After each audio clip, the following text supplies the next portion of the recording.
Hello, nerds, and welcome to Nerds with Dice. Tonight, we're playing Fields of the Dead, a Midwestern zombie apocalypse, and we are using the Walking Dead universe by Free League Publishing. This is Season 1, Episode 2, Marisol. I'm going to let my players introduce themselves real quick, just like we did last time. Yourself, a little bit about your character name, who you are, and then we will jump into the episode. All right. Hi, everyone. I'm Cass. My pronouns are she, they. I will be playing Cherry. Her pronouns are also she, they. And last week, they did real good shooting. Hey everybody, my name is Quinn. I use any and all pronouns, and I will be playing Chase, who uses he, him pronouns. And last week, he did a lot better than he thought with helping out with medical stuff, so that was cool. Hi, I'm Lisa, Bonita Lisa, and I'm playing Marisol, who got bitten last week. So we're probably gonna shed some tears today. Hi, everybody. I'm Mary. My pronouns are she, her. Today I'm playing Eliza. Her pronouns are she, her as well. She is our medic, and uh, she really tried to keep everybody calm last episode. I don't know how well that's going to work this episode, though. Hi, I'm Faye, they, them pronouns. I'm playing Jonah, he, him pronouns. I'm here to help in tier creation. And hi, everybody. My name is Merv. I use they, she pronouns. And today I'm playing Deborah again, who's just kind of really panicked right now. Sorry in advance for I'll probably cry a lot. All right, and hi, yes, I am your storyteller. I am Sophia Olivia Scott. You'll see the content warning command is working in our chat. That'll give you sort of the general content warnings for the show, along with all of our YouTube stuff and Discord and merch and stuff is also in the chat over there. Go check that out. And of course, folks, some content warnings specific to today's episode. We are likely to see blood, gore, again with medical discussions. Possibly some crying from everybody, declining health, as well as character death. So make sure you're taking care of yourself. We have done the same. We're gonna make sure we're safe. So you make sure you're doing the same thing on your end and come back later next episode. There'll be a recap for this episode out there during the week, so you can check that out and come back in episode 3. All right, folks, here we go. We're going to start off. Marisol, this is your diner. We're going back about 2 weeks before everything actually fell. Society collapsed and walkers were truly everywhere. What does your diner look like? So the diner is mostly like an old polished walnut with green green fabrics, like on the chairs, in the booths, green fabrics, green seats for the backs as well. And there's kind of like a little bar in the middle of it that is not a half circle, but I guess a half square, in which you just can go up, sit down, and order some food.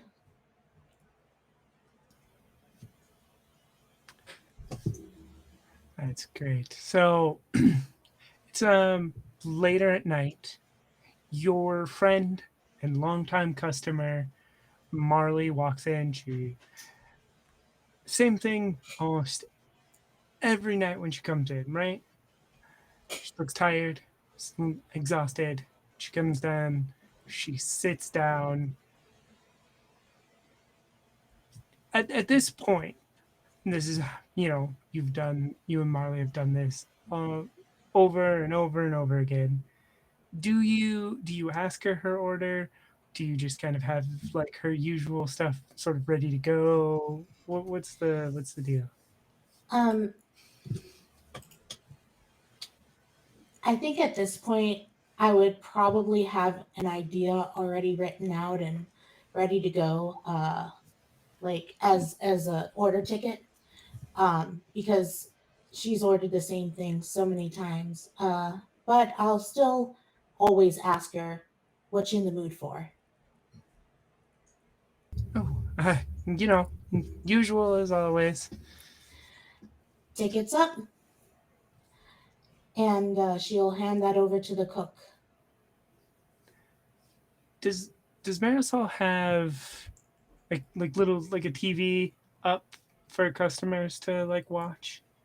No, not in her diner. She's seen them in other diners, but she prefers the talking aspect instead. Okay. Marley sighs, looks over at you. How are you doing? You've got to be having a better night than I am.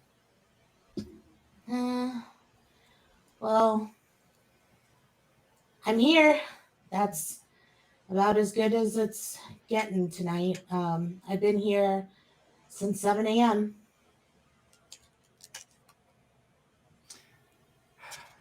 Yeah, that's obviously I just getting done myself, and it you're staying safe here, right? You're listening to the news and making sure you're staying safe. Yes. There's some strange things happening out there. Yeah, I heard that. I don't know. There's something going on.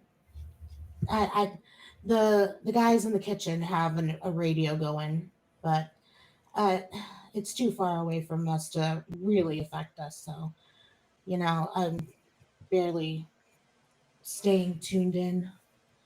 I've got so much on my plate already, Marley. The business takes up so much of my time. Oh, I know, I know, hon, I know. But no, you should make sure you're keeping yourself safe. We had some weird cases at the hospital tonight, and I can't give you too many details, but it's rough. I don't know. I'm I don't think I've ever been more glad for a couple of weeks vacation that I've got coming up. But rough night. Have you decided where you're going for your vacation?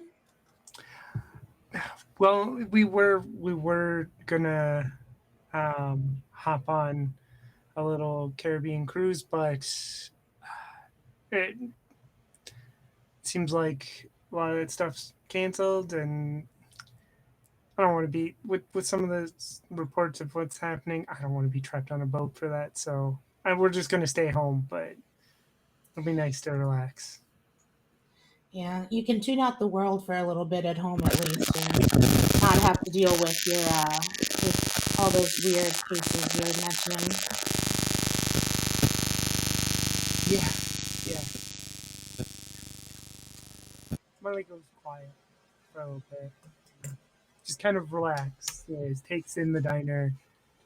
Food comes in, and just before we back out of this flashback, we kind of get a better look at the scene, right? And in this scene, we see Cherry and Eliza in a booth. We see Quinn with a bunch of Quinn Chase. I was reading your uh display name above the thing, and I read the wrong one first. But Chase in a booth with a bunch of theater kids and kids from school around him. We see Deborah in a booth having a close conversation with someone. We see Jonah with his daughter in a booth. We even see that Harley, one of our NPCs, is there with like a couple of like the karate students, like the older karate students celebrating something. We see River like by themselves typing away on a computer, on a laptop, and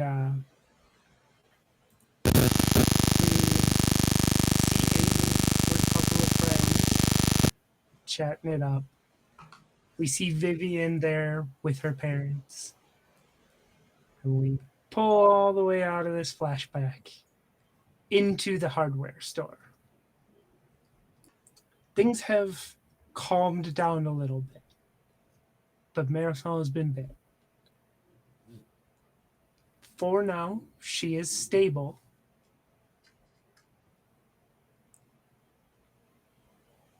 Kia has left to go get more medical supplies. This situation kind of highlighted that the need is great, that maybe you need better medical supplies, you need more.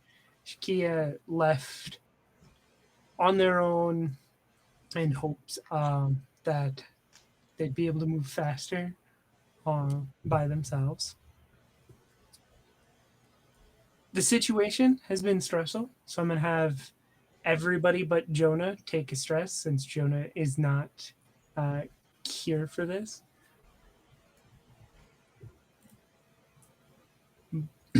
And Marley is sitting beside Marisol, possibly holding Marisol's hand.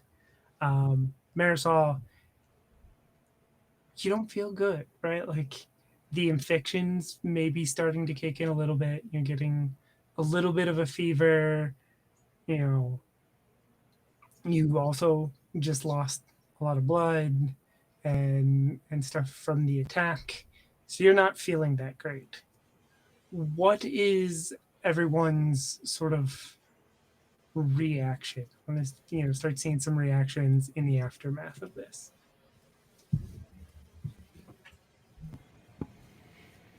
How long has it been?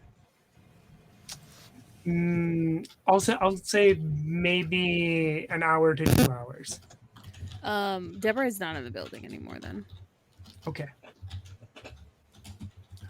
Where is Deborah? Deborah is in the nearby bush, tree area, looking for something to kill and try to chill the fuck out.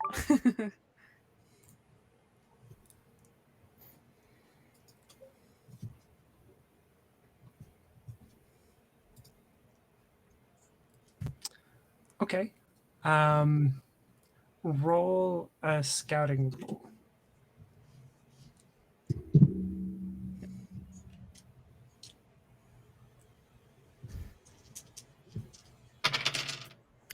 Oh, that's so nice. One success. Okay. So you find one lone walker wandering through the woods. Okay. I will not go into the details, but I go ham on the walker. Okay. I'm assuming you're sneaking up on it, correct? Yes, I am. Okay. So I have the wrong character sheets pulled up. Hold on.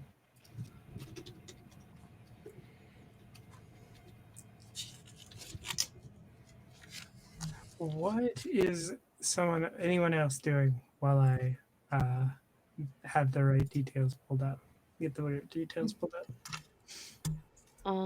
Eliza is probably still in medic mode.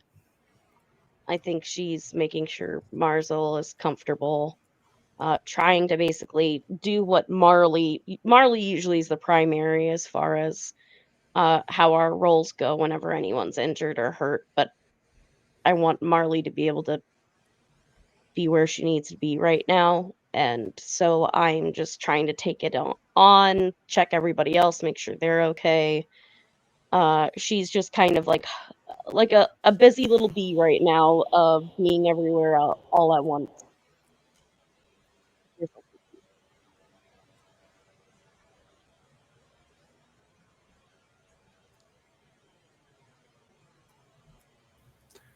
What is Chase doing right now?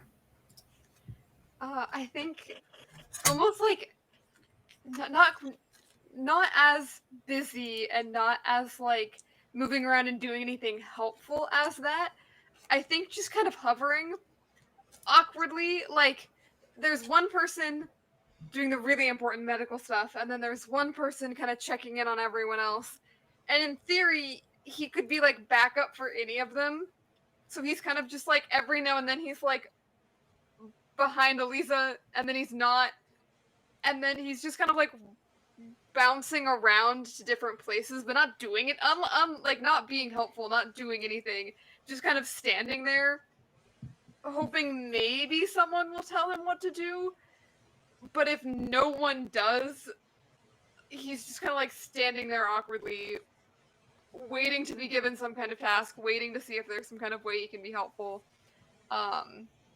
And that kind of like bouncing back and forth on his heels, just awkward. I want to be helpful. I don't know how to be helpful. Energy in general.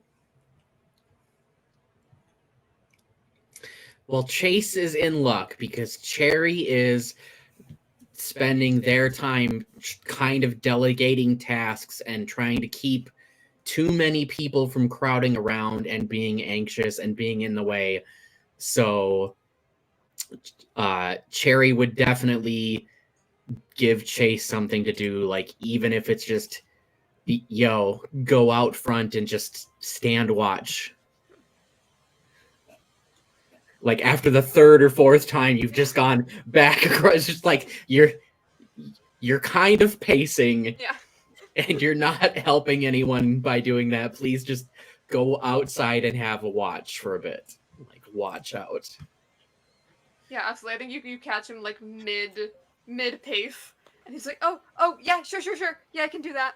And goes and stands outside and continues just kind of like rocking back and forth, but now outside and less in the way. All right, Deborah, roll me stealth. Okay.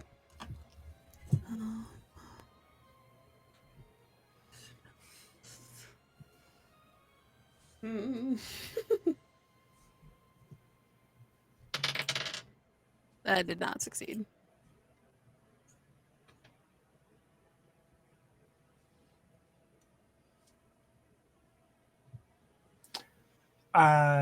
Any did you roll like any mess ups on your stress dice or anything?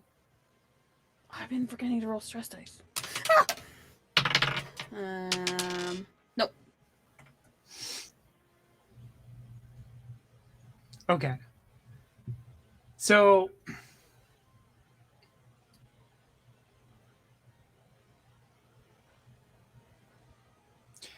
you are not quiet in doing this. I will say, because you are sneaking up on it, you take out this one walker, but you're not in immediate danger, but you can hear that the noise has like started to draw in a slightly larger crowd, because you can hear it, of walkers.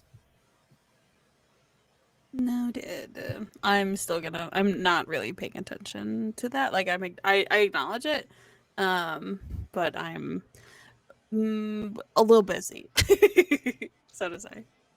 Okay.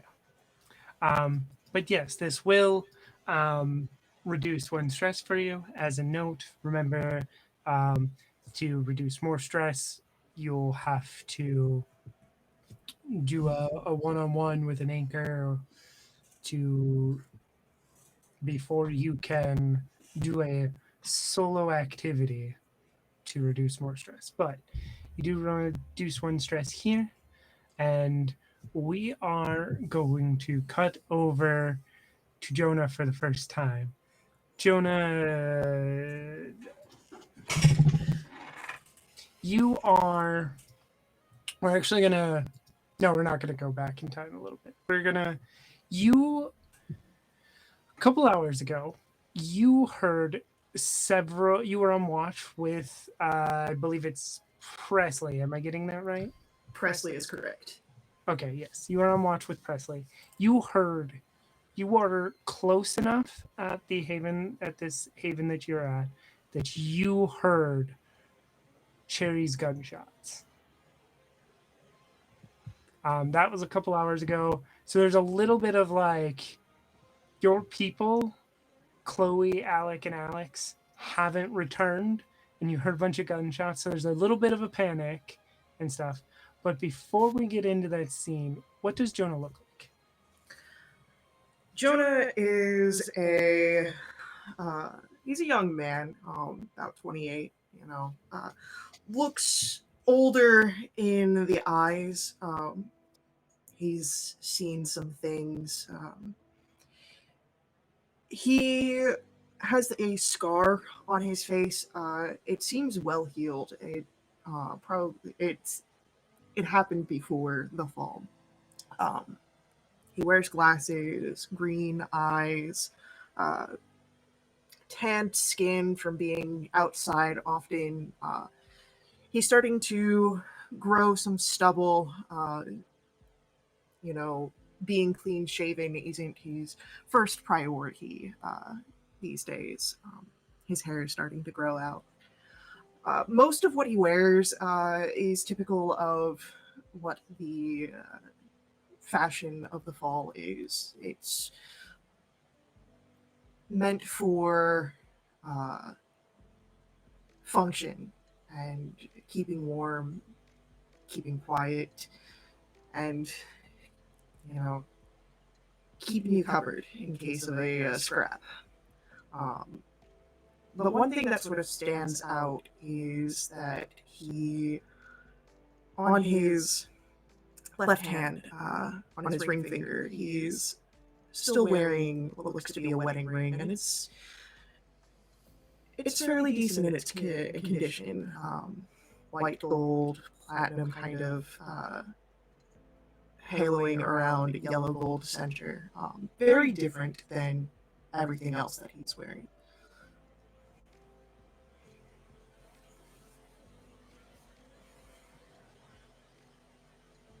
Oh, you're muted.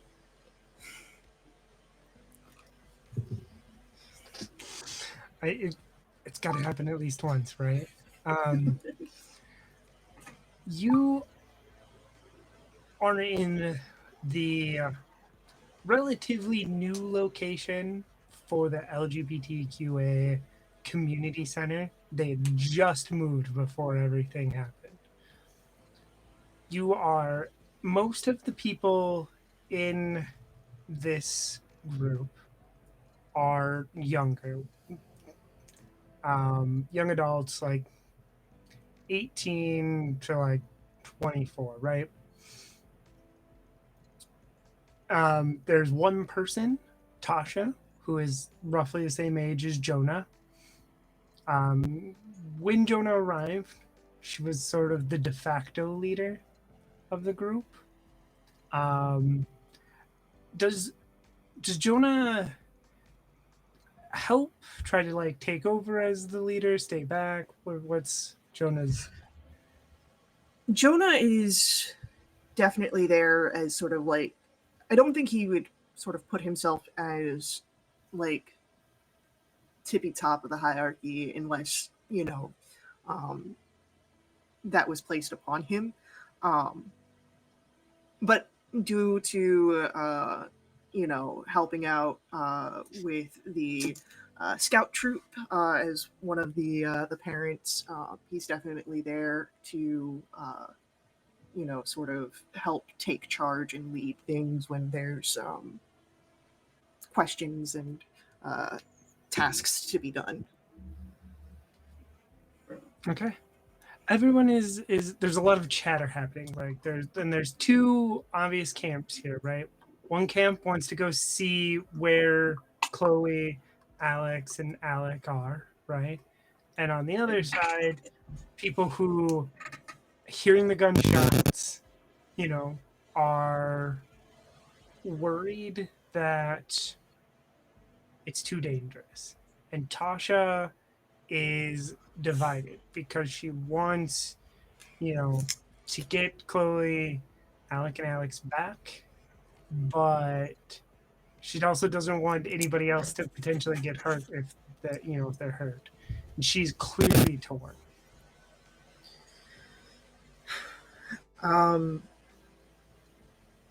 So I'll approach Tasha, and I'll talk low, so as to not cause any sort of more excitement than there already is in the groups. All right, I'm sure you're thinking the same thing that I am, that everyone else is. We all heard those gunshots. We know that something's going on. We know that they're attracted to sounds, and that's definitely got some attention. But I definitely think that it's dangerous to send more out. Yeah, Especially. but what if they're hurt and they need us and we can help them? No, I I don't know hear what to that. do. What I'm thinking, someone needs to go out there. We definitely can't send another group, though, at least not as large as that.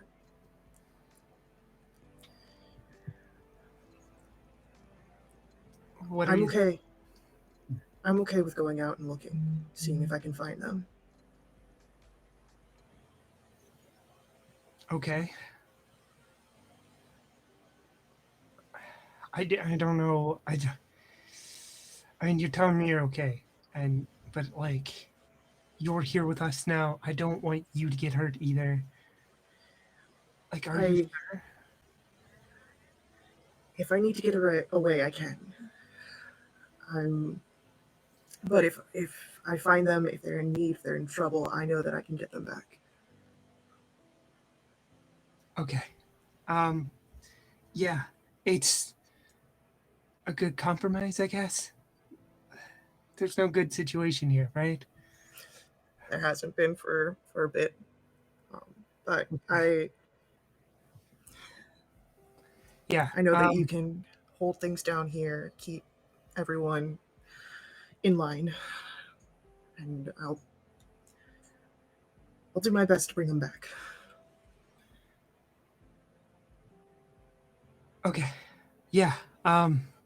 You get ready and stay safe out there. And then Tasha will go to sort of relay this message to the group and try to calm everybody down. What does it look like when Jonah gets ready?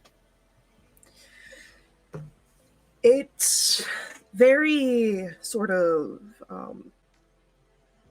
tactical. He's got a knife that shows wear and tear long before the fall. A good quality sort of camping knife that he checks for the sharpness before putting it in its sheath, placing it in an area where it's easy to grab.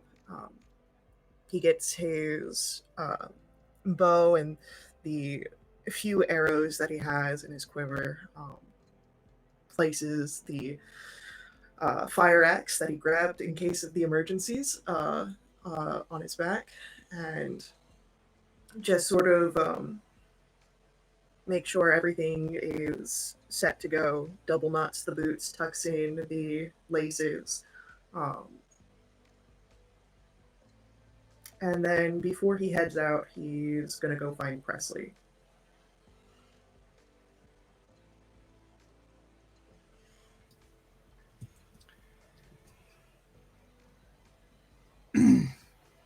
Presley is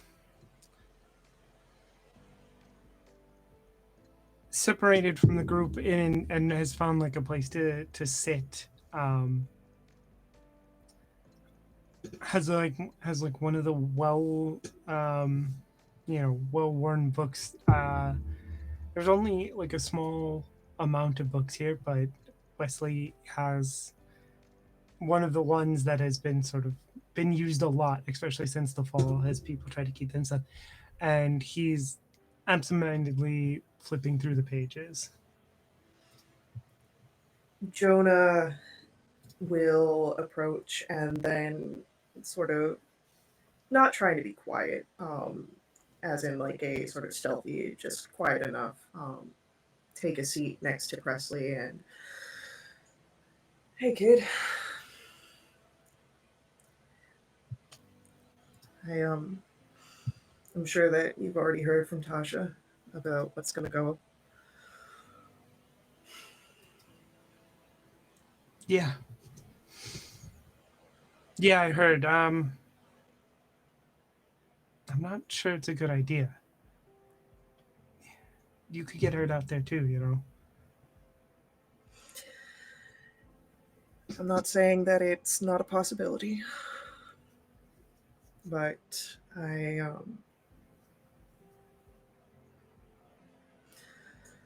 there's less to worry about if I'm the one that's going out there. I don't have to make sure that you or any of the others are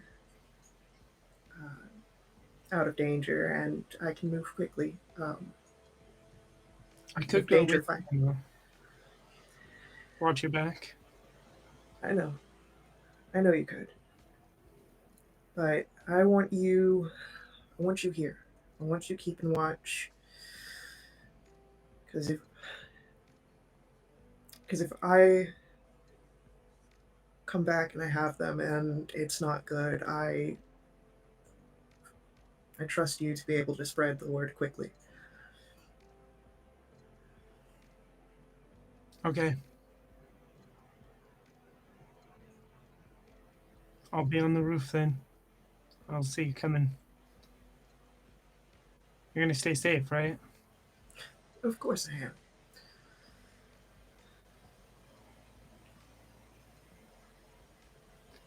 Okay.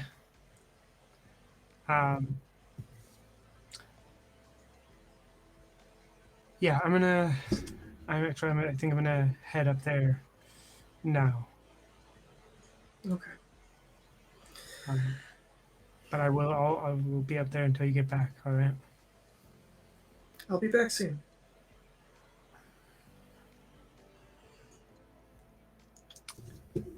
And Air will get up, head to. I'm assuming there's some like back stairs that lead up to the top floor and roof access from there. So goes that way. Does Jonah do anything else before leaving? Just sort of a quick head count of everyone that he can see. About 10 people.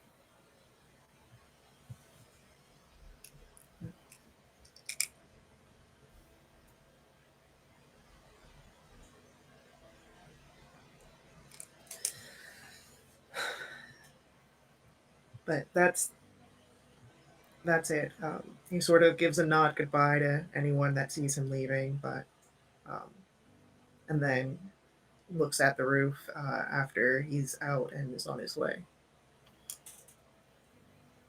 Presley waves down. And Jonah waves back. Yeah. Yeah. So you exit into what is downtown Eau Claire and head towards where it sounded like the gunshots came from. And we are going to cut back over to a group. It is understandable that y'all have been distracted, right? But there is an unfamiliar person in your haven as well. She's about 19.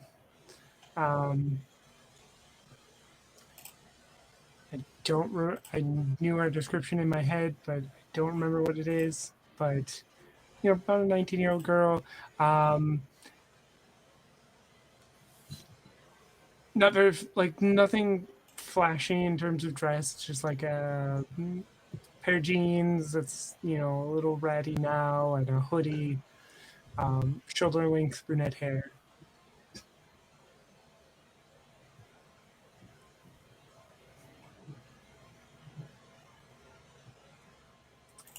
Does anybody step up to talk to her? Yeah, Cherry would once other people are, taken care of.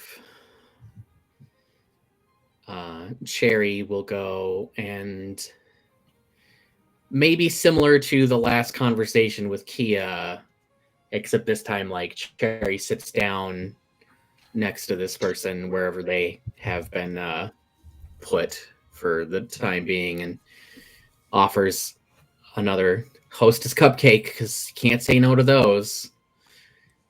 And with all the hubbub, on the other side of them, are you okay? Oh, no. I'm so sorry about your friend, but oh God, Alec and Alex, they didn't.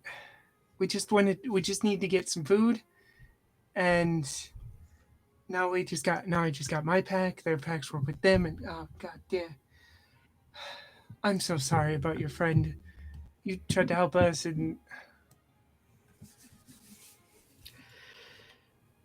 It's not your fault. We didn't check our six. We weren't paying attention. I, made the call to fire my rifle to try and save you. It just things went sideways for all of us. It's okay. It's not your fault. Sorry. What's your name? I'm Chloe. I'm Cherry. Oh, okay. Yeah, nice to meet you, Jerry. I don't know what to do. Like, I don't like y'all have like a lot going on here, and I don't just like want to leave you in this lurch. But like, I really need to get back to like. There's people waiting on me, and like, this isn't a lot of food that I have in this pack, but like, we need it. I mean, I'm not gonna stop you if you want to go, but I don't know with everything that happened outside and everything that's currently happening in here with us that leaving on your own is the best idea. Especially it's getting kind of late now. Right. Yeah. Okay. I guess can I stay here with y'all for I guess the night? Is that all right? I'll have to talk it over with the rest of my group, but I think that will be okay. Okay. Right. Yeah. Thank you. And I guess it's good to know that other people survived. I don't know. Maybe we can help each other out somehow or something, right? That would be nice. That's how we're all going to survive, is by figuring out how to help each other out. Right. Yeah. I'll just be over here. Y'all seem like you have a lot going on, and she points over at Vivian, and it kind of looks like she wants to talk to you. So I'll let you get to your stuff. But thank you for checking in on me. Yeah, and if you need something, just try and get one of our attentions that of the people that aren't immediately dealing with the current emergency. Right, yeah, of course I will. And then Cherry will give a smile and then move over to Vivian, who also, yes, I've been meaning to talk to. Vivian, it's pretty easy. Well, actually, roll empathy for me.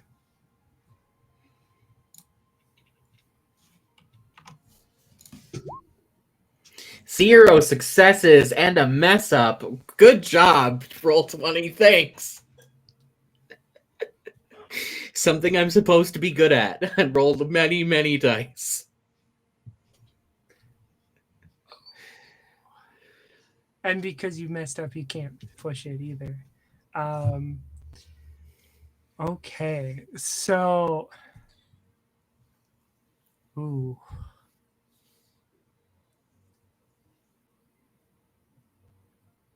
You misread the look on Vivian's face, right? And she walks up to you and she, what happened?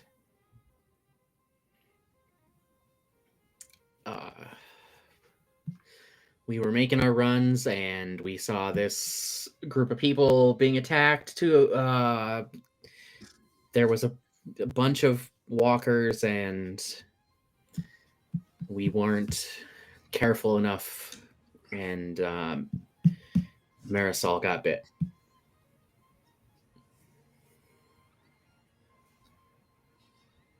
Oh, I mean, I'm glad that you're okay. That I feel like, I don't know, maybe it's my fault. Like everybody kind of went out to do these things because I got hurt, and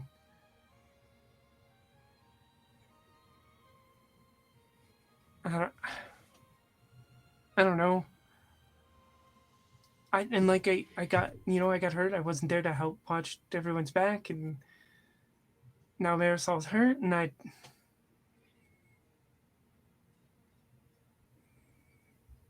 don't know. I mean, I want to tell her that, it's not their fault, but if I'm misreading what's going on, then if maybe I should say something more along the lines of like, things happen. It is what it is. Yeah, you aren't quite picking up on Vivian feeling guilty here. Like you can hear like her words are very like guilty sounding words, but you're not seeing it in the body language. You're seeing like maybe a little like you're misreading it and feeling maybe like there's like a little blame there because you didn't like watch Marisol's back.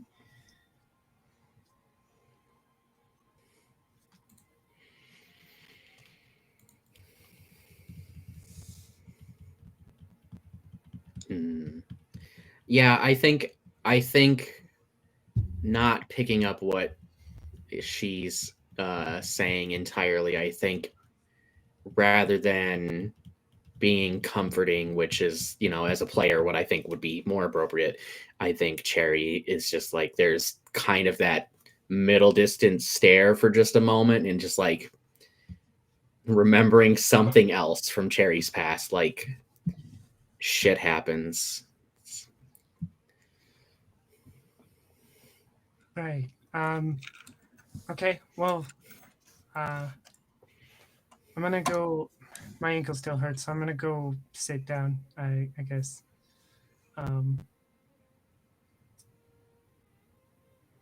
Yeah. And Vivian turns and walks away, and I think that's gonna be like the consequence of your mess up, right? Is that there is now not a huge rift, but like a small rift that you're going to have to repair between you and Vivian. We're going to jump over to Marisol. You are sitting here you've got a few people like attending to you and like trying to help. Marisol, Marley is holding your hand, having characters with similar names. That's Marley is sitting there holding your hand. Um, she is trying to keep on that sort of like stern, blank, charged nurse type look. But you've known her long enough that you can see it in her eyes that like this hurts her, right? Like this is like she's sad and she doesn't know what to do. She wants to help, but there's not much she can do.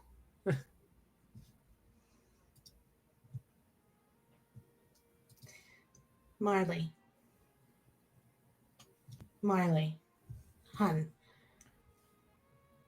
you need to go sit for a little bit. Just, I'm not making it out of this. And we both know that.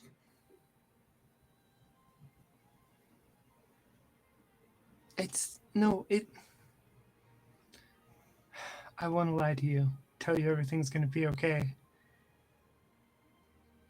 But you're right. It's not good. There's nothing we can do. Even if we had strong antibiotics, I don't know if they'd work.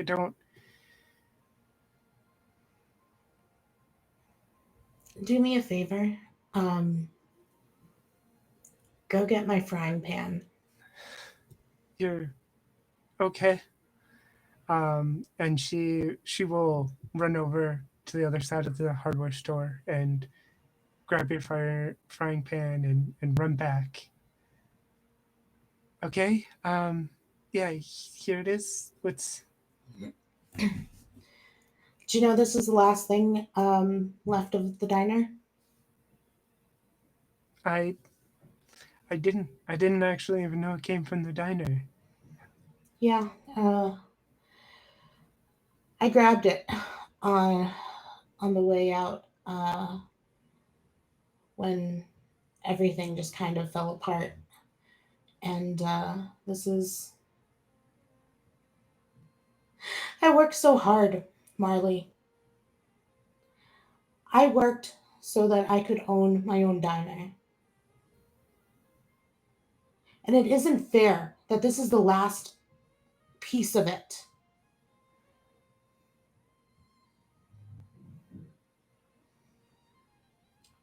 But it's an important piece. And I want to make sure that it stays with you.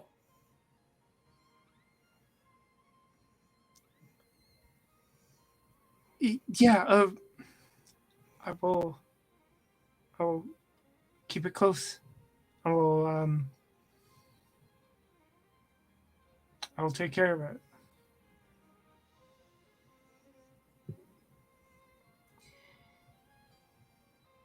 This is all I had left in the world, really. And now it'll be a reminder of me.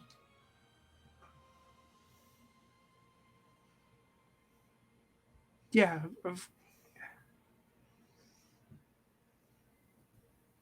thank you. Thank you so much. You're a good friend,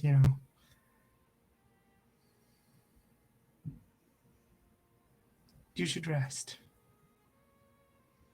Yeah. Can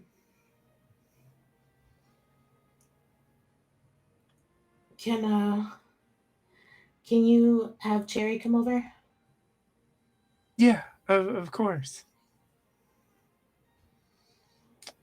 And Marley will wave Cherry over and take a step back. I have a quick question. Mm-hmm. With the time we've all been together, who is the best shot out of like our current NPCs available? Like, Oh, out I of want. Yeah, because I want definitely- someone. It's Aiden. Yes. Okay, so when all of the hubbub first started and we came back with the firearms and ammo and whatnot, I gave Aiden the new rifle and like gave Aiden some ammo and was like, I need you up top.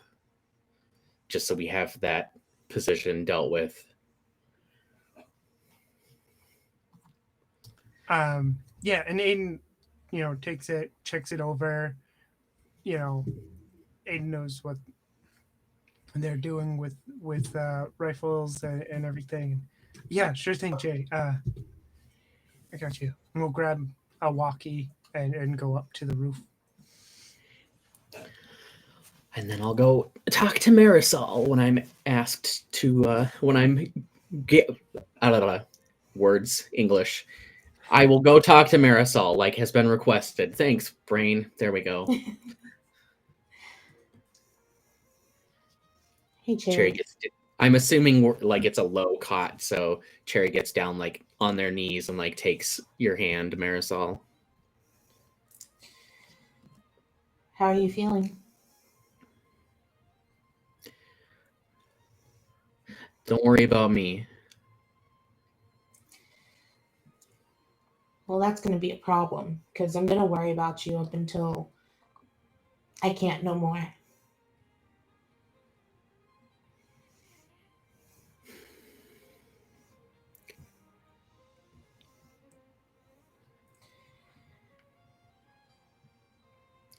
There's this moment where Cherry's like, maybe I talk about how I actually feel because there's probably guilt about what happened. And then Cherry just tries to put on that brave face and gives you a smile. I'm okay. Would I notice if Cherry's hiding anything, like emotionally? Roll empathy.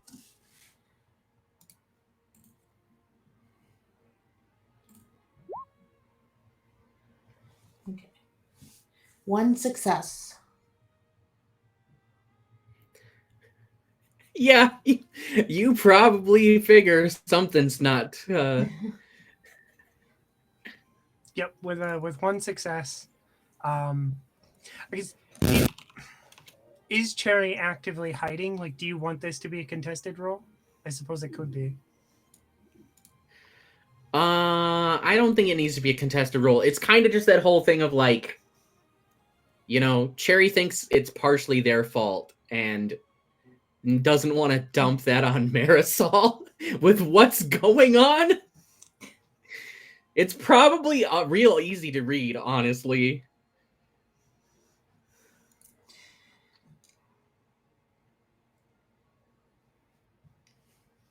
Yeah. You know I don't blame you for anything, right?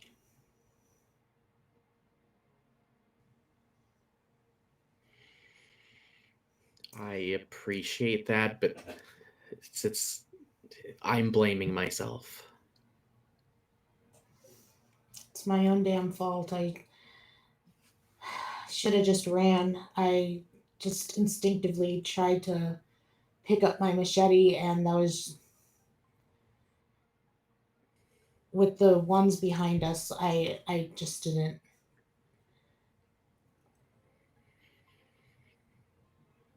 It was no one's fault.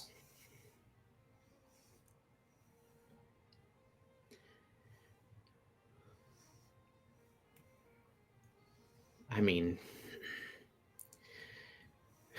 Cherry squeezes your hand in between that I mean and just commanding officer takes the brunt. I was in charge. I should have made sure. We've been more careful in the past.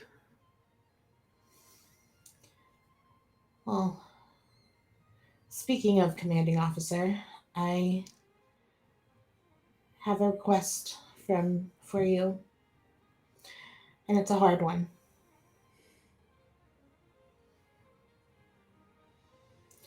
Because I don't think anyone else is. I don't think anyone is up to doing that to someone they know. And I think you're my best shot at it.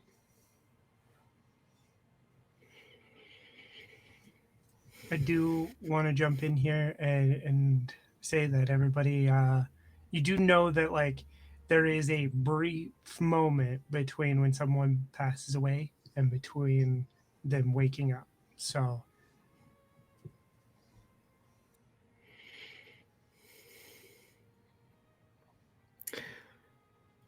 Cherry definitely like clenches their jaw hard. Not entirely out of surprise, but more just because, yeah, of course, that would be the request. And you can, Cherry looks at you, Marisol, and you can see the like glow in her eyes as she's trying to hold back tears and just, of course.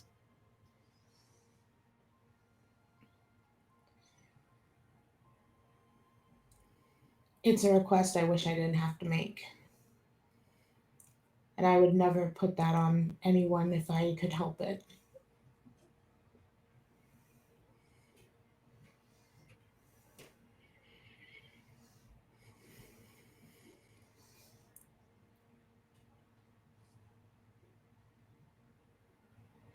I just don't want to be a danger to anyone here.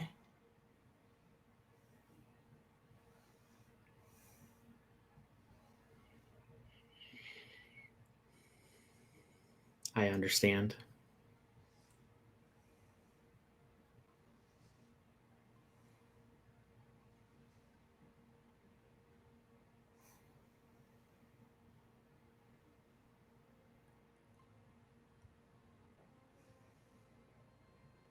Is there anything we can do for you before then? I just want to make sure everyone's going to be okay.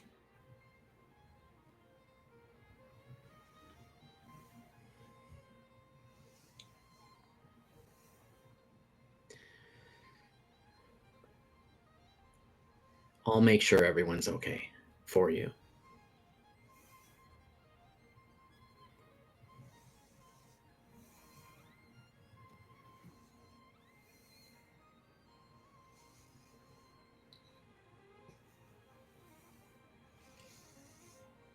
I think I'm going to rest now for a bit. Okay. Thank you, Cherry.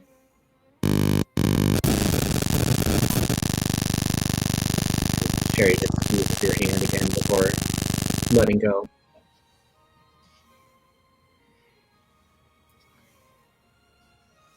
Chase and Eliza, it's been a little bit since we've checked in with y'all. What are y'all doing right now?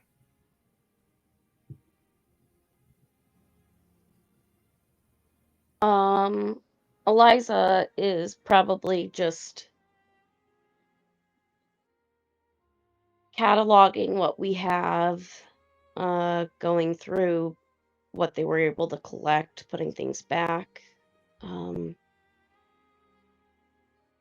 I think she's trying to give Marley the space and the time that she needs, as well as checking in on Marisol, get her anything that she wants or needs. I don't think she's stopped to take a minute at all. She's just going.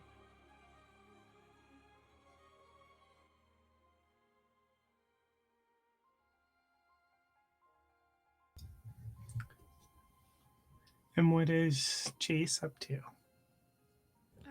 Chase is still outside, exactly where he was left, keeping watch. But I mean, not exactly, because he was out there, kind of like and like standing up, like rocking on his heels. It's a very good thing that someone is also on the roof, because Chase is not the best at staying guard, because he's not the best at staying focused. We grabbed a lot of medication. I don't know if Adderall is really a priority in the apocalypse, so he has not been on that in a hot minute. So he was standing up, and now he is sort of like crouched down. It looks like he is trying to draw something in like the dirt. It looks like if you kind of like were looking over his shoulder, it almost looks like he's trying to draw like a map, but keeps like no, that's not right, and like erasing it and like drawing it again. So he's not paying very much attention to what he's in theory supposed to be paying attention to, which is anything out in front of him. Maybe if there's a noise he'll notice, but yeah, he's not doing the best like actively on guard. He is, however, out of the way of everyone else inside. Okay. Is Deborah still out in the woods? I think Deborah stumbles upon Chase doing this. I don't know how dark it's getting, but Deborah just kind of tries to not make as much noise. And it, from what Deborah's seen, it seems like a routine, and I want to disrupt it. So I just like put my hand on your shoulder and how's it going, bud? Hi. Where did you go? Where did you go and where did you come from? Oh, I came from over there's. And then Deborah looks down to her clothes. Don't be alarmed. It's not my blood. It's the other guys downstairs. Okay, so we're good. So I just came from the woods. It's okay. We shouldn't be out for too long, though. If you get my drift, I think that's what the kids said. But yeah. Oh, okay. Should I? What are you I'm doing? supposed to be on guard out here, or like keeping watch. You did a great job. I just want to know what you're drawing. I think at this point it's like he was right in the middle of something when you put a hand on his shoulder, so it's kind of like half done. Yeah. And he's like, "Oh, after we went out today, I'm just kind of like drawing the path that we took to get to the Walgreens and back." And it does kind of look like he's drawing a map, so that might be accurate. Okay, yeah, I can kind of see that. That's like the main road there, and then it goes, you go past those couple tree houses and stuff, So yeah, I mean, I see it. You seem frantic and panicked about it. I mean, I am too. Like, don't get me wrong, I am. You saw me yelling in there. I need to take a break. So. Yeah, I think the frantic and panic is just kind of like in general, not like about this, just about okay. That's okay. It's okay. Yeah. I just want to make sure that you're doing the best you can, given the circumstances. Do you need me to do anything? I mean, I'm out here now. I have my machete and newly acquired pistol, so.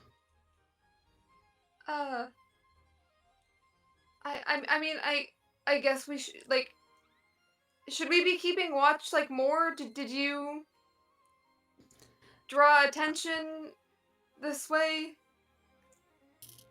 You read my mind? Yes. I don't think it's that bad. Okay? I just needed to get some stress out. And I wasn't very quiet about it. So I don't think it's gonna be very many. Like, definitely not the amount that's in the box store over there. Don't go in there. Don't go in there. It's very scary and dark. But yeah, just like keep watch. Yeah, I feel like maybe you should do you want to stay out here? I don't know. I was told to stay out here. I can stay out here with you. Who told you to stay out here? Cherry did. Okay, we'll stand out together. Yeah, we'll be on the ground, and then I look up to the roof, and I'm like, Aiden will stay up there. We'll be on the ground. And then we'll have all of our bases covered. And not gonna hit a home run on us. Do you get baseball terms? Yeah. Okay. Yes. Yeah. Cool. Yeah. I don't know if Chase had noticed that Aiden was even on the roof. So I think like pointing that out, and Aiden just like waves down. Chase is like, "Oh, when did you get there?" And we'll like wave back, and then just we'll stand up because again he was kind of like crouched down, and go back to the awkward rock. The standing in one place is just not good for him. He's got too much hyperactive movement and energy to really like stand still for that long, but doesn't want to go back inside, but also doesn't. It's just he's just standing there awkwardly. Do you want to take laps in the parking lot here?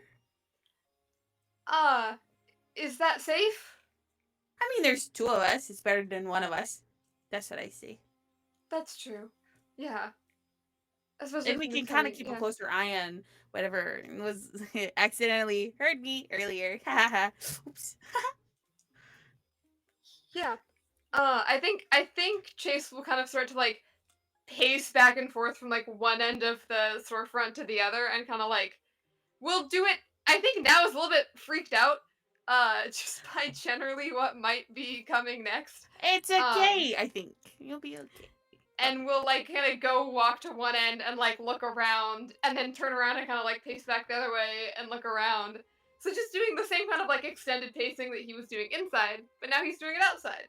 Okay, I'm gonna like do opposite of you, and then every time that we cross, I put up a hand for a high five. I don't know if you notice it, but I definitely do it. He doesn't notice it like the first many times you go past, and then if you keep doing it, eventually he will.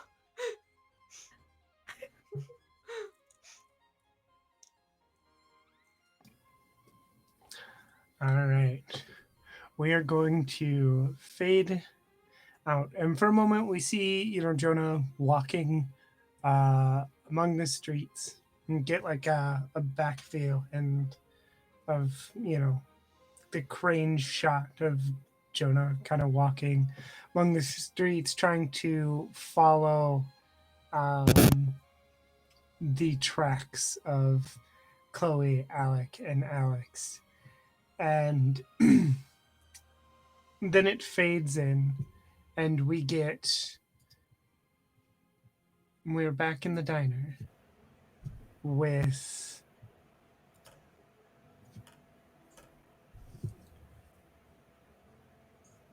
Jonah and Winter sitting in their booth. Winter is excited. And he's talking really fast through like activities that she wants to do. So it's like, oh, and I can't wait to go camping and swimming and canoeing and just, rapid fire going through all of these activities. What is Jonah doing while this is happening? He's smiling as he watches her. He's got a notebook. It's more of like a workbook kind of thing. There's colors and spaces and everything like that. And all right, yeah, we're definitely going to be doing camping. The trips we've done them now. But what sort of patches are we wanting to cover this year? Oh, patches. I'm realizing I don't actually know what what the patches might be. It's simple tasks.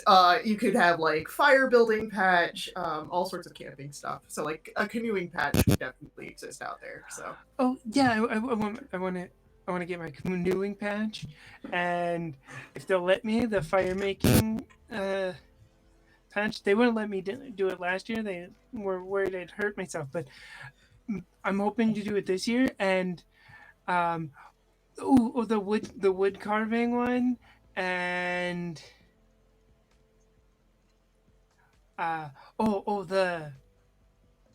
the the crafts one, the one for what is it? Basket weaving. I want to do that one, and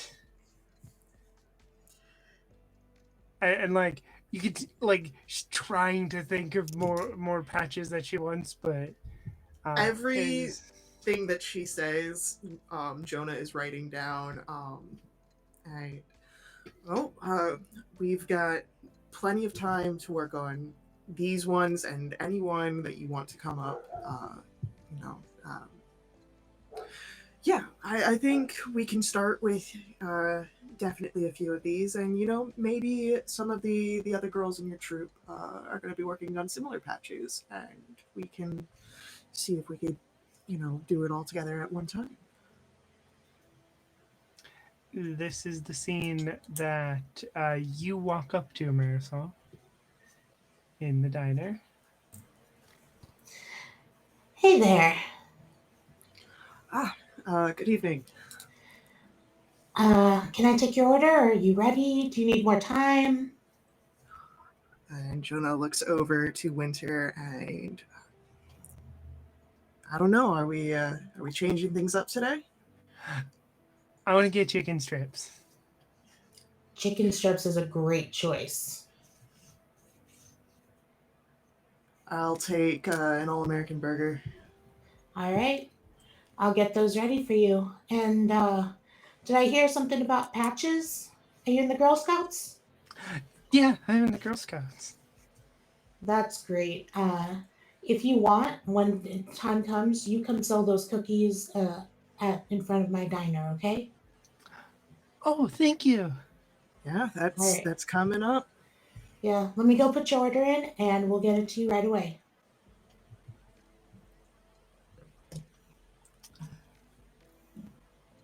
We fade back out of the diner. Jonah, please roll me a survival roll. Can do. Hopefully, Roll20 likes me.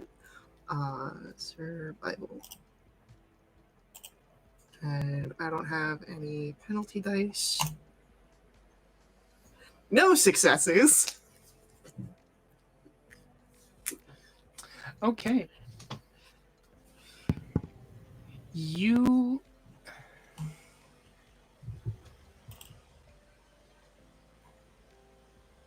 look around and realize you no longer see any traces of the three people you were following. And would Jonah have a compass or something? Probably not one that really works well. He probably has a compass that's more sentimental. It still has the needle and it sometimes works, but you have to kind of do like the trick of like putting it on water for it to actually show true north. It's a plastic one that it was Winter's, and he just kind of holds on to it now. Okay, so it as best as you can tell, it is telling you that you are at some point you may have turned the wrong way. You were heading south, and now it says you're heading east. As best as you can read it, as it gives maybe not the best readings, but seems like you may have turned the wrong way. Is there any sort of like place that I could get like a higher view, like a building with like a fire sort of ladder that I can kind of like just kind of scan out over the area? Oh, I mean, yeah, there's several buildings. You would have to look around for like a fire escape or roof ladder, but there's several buildings that you can try to get to the top. of? Do you want to look around for a fire ladder? If I don't see one, like, immediately, no. I just kind of, if there's just any sort of way that I could quickly see above the area, I like it. The fire ladder was one method. Like, Right. Jonah will climb anything he needs to kind of get a visual. Okay. Well,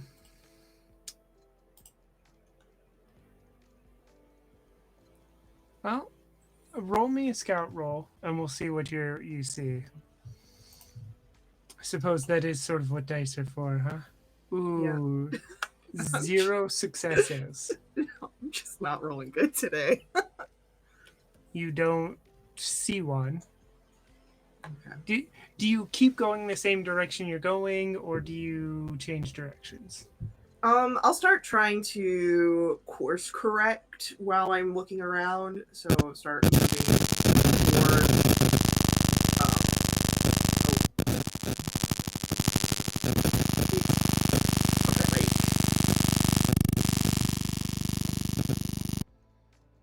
All right.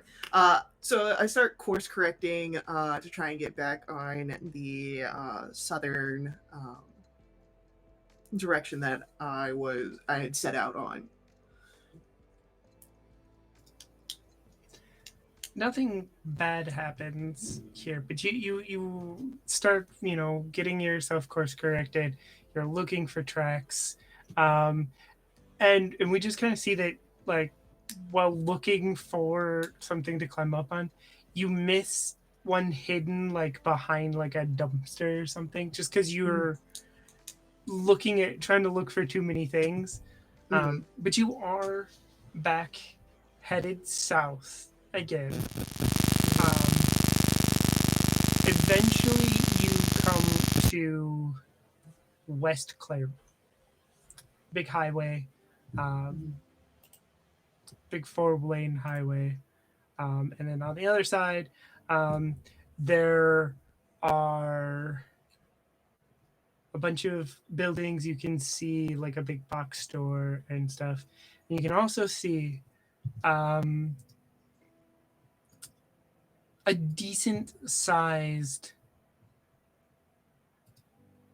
swarm of walkers.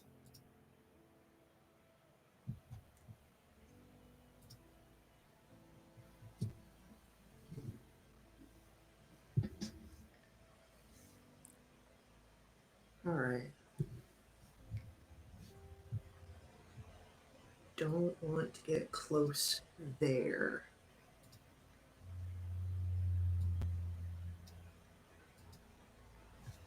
But I don't see any sign of Chloe, Alec, or Alex so far, right? No. Right now you don't. You just know this seems like, you know, best guess where, you heard those gunshots coming from. But right now you don't see any signs of them. Okay. You are currently in threat level 1, which is saying that there are walkers around, but they don't notice you. Cool. I would like it to stay that way.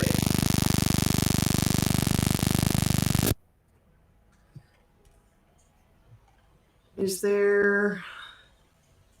Can I see spaces where I can move without putting me, like, to kind of move around the swarm?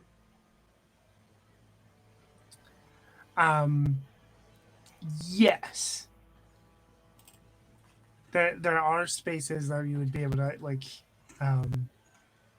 there's plenty of open road. There are abandoned cars. The buildings on the other side of West Claremont aren't super, on this side at least that you can see, aren't, super close together. So there's spaces in between them. If you're careful, you can probably move around this swarm. Okay, yeah. I would like to. I'd like to move carefully then and try and Okay. move around and not be so close to a swarm. All right. As you cross West Claremont and do this, please add 1 stress for encountering this small swarm of walkers, and then roll survival. Alrighty.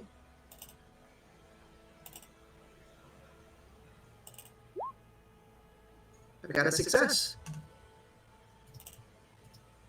1. Singular. Okay. So you stay low. You watch your feet so you don't accidentally kick anything, and you make it across the road. And as you get closer, you don't have the best view, but among some abandoned cars and this massive walkers, you can see 2 bodies among some of the cars.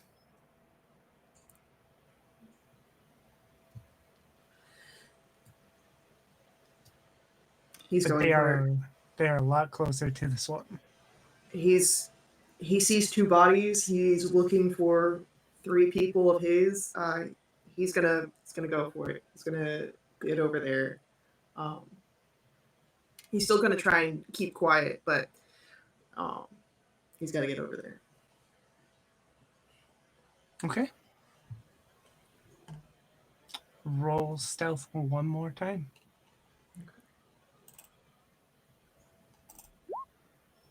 Two successes. So lucky on that stress die. Yeah. Okay. You get close enough.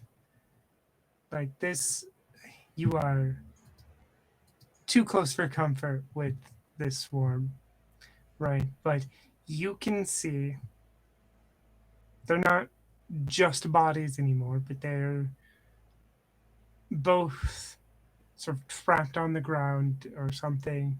But you see Alec and Alex, both dead now, walkers. And you can see their backpacks full of supplies with them.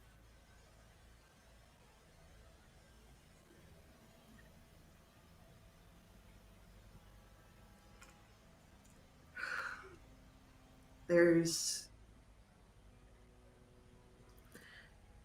his eyes sort of go a little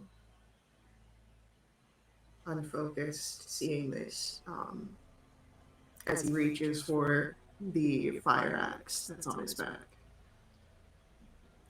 And he is going to. There's nothing left for him to do here except for trying to get the supplies that everyone else needs back at the Haven. So he's going to try and take down the walkers that were once Alec and Alex. Okay. And we will do that when we get back from break. All right, everyone. We will see you in about 10 minutes. Make sure you get up, drink some water, do all other things, and we'll see you in a little bit. Welcome back, nerds. Just a reminder to keep yourselves safe if you're new here, because we do have some content warnings for things like medical discussions, declining health, and character death that are blood, gore, stuff like that, and those are all going to be rapidly coming at us, especially in the second half of this episode. So, make sure to take care of yourself. And if you have to come back later, please do. We're going to jump right in to a flashback with Chase in the diner. You are with some of the theater kids, is this correct? Yeah, so Chase is very much like not, that's not him. But Stephanie, who is his best friend who he met at the coffee shop where they work there together, she does theater. She's a drag king. She's like very, very into the like queer theater kid scene, and is like dragging Chase slowly but surely over into like coming and spending time with her friends more. There's definitely someone in her friend group who Chase like thinks is really attractive, and Stephanie knows that and is like really teasing him heavily about it and like trying to set them up. So he gets dragged to these where he not that he doesn't belong there, because he does, but he very much still feels out of place with this group and this friend group. So I think they're all like sitting in a booth and he's like on the end. uh, Kind of in the conversation. Stephanie is next to him, so he's engaging with her the most. But he's a little bit not at his most comfortable. I don't know that Chase is ever at his most comfortable self. Let's be honest. He's a little bit awkward, sitting here with all of these like very loud, rambunctious. I'm almost imagining in like my theater experience of like post like a dress rehearsal or a show where you're like going to a diner. So some people are still in like partial hair and makeup, even like it looks like they've come from some kind of event. Except for Chase, who does not look like that. He's just in normal clothes, with his hair much, much more vibrantly blue, though. I'm imagining that there's like, because this is a bunch of high school kids and stuff. There's like a large like plate of fries and like appetizers that like everybody's kind of sharing. Do you want me to quickly just like make up a little NPC for Chase's crush, or do you want to do that? You can.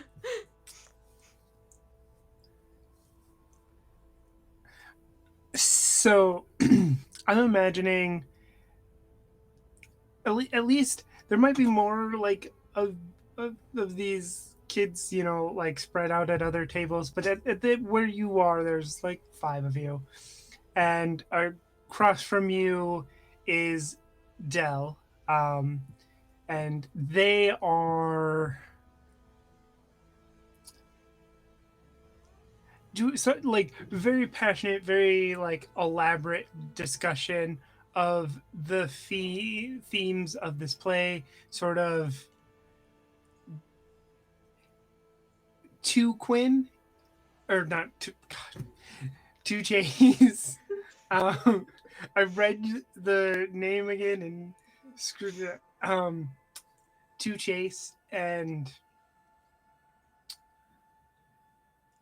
like, is Chase trying to follow along with this conversation?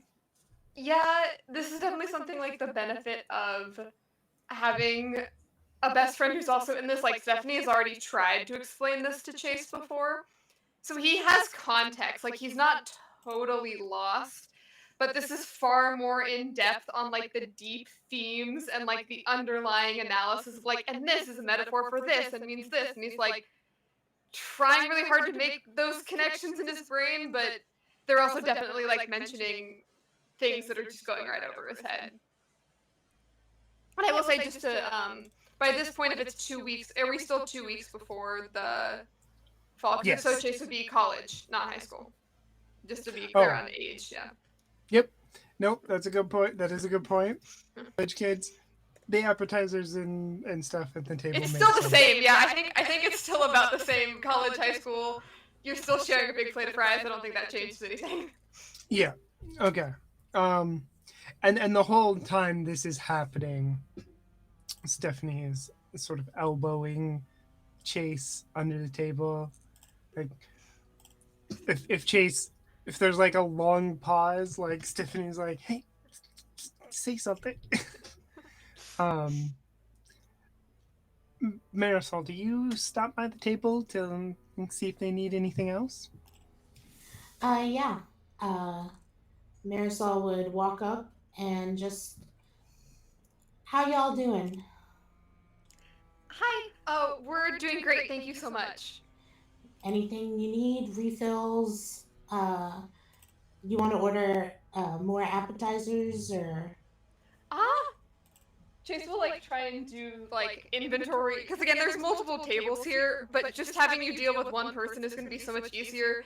So he'll kind of like try and look up and like inventory the different tables. Like yeah, it looks like we could use a couple refills just when you have time, and then I think yeah, well we'll get some more, just like another plate of French fries here at our table, and then maybe more over there too at their table whenever you have time. All right, sounds good. Uh, what? Where'd you kids come from? Like, do you have some show or? Yeah, not me. But you can. He'll kind of I think gesture to Dell since they are so passionate about it to kind of be like, you can explain.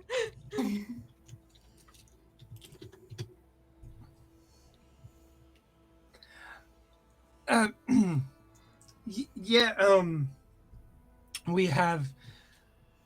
We're doing. Trying to think of a play that high schoolers would have been doing in College 2011. College students. Yeah, college students would have been doing. College students is different too. So yeah, we're doing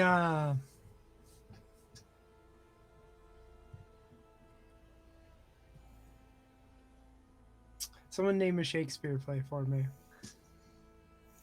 Much ado about Othello? nothing. Perfect. Yeah, we're doing Much Ado About Nothing. And we'll like launch into if Marisol like is still standing there, we'll launch into like an explanation of like some of the themes and stuff. Marisol's gonna kindly like nod her head, but she's gonna have that vapid expression on her face of like, what did I just get myself into? And after like 5 minutes, she's like, okay, so let me work on those refills and those fries for you. I'll be back. And she'll walk away before Dell can keep going. I think like Chase will call after, because Chase says like Chase works at a coffee shop, so he gets the like, customer service, and realizes like we're maybe not the world's best customers. Like we're loud, we're here late, and so like as you're leaving, we'll call like thank you so much. Just whenever you have time, no rush. And with that, we will fade back into the hardware store.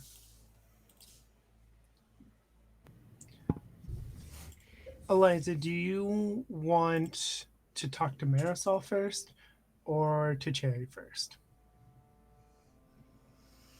I think talking to Marisol first and then having to de-stress would be Okay. helpful because this is just going to be difficult. But Eliza probably like it's getting late. Marley's probably half asleep. I'm guessing, sitting next to Marisol. She'll just kind of uh, give her a gentle pat on the shoulder and say, "Hey, I can sit for a little while if you want to take a little rest."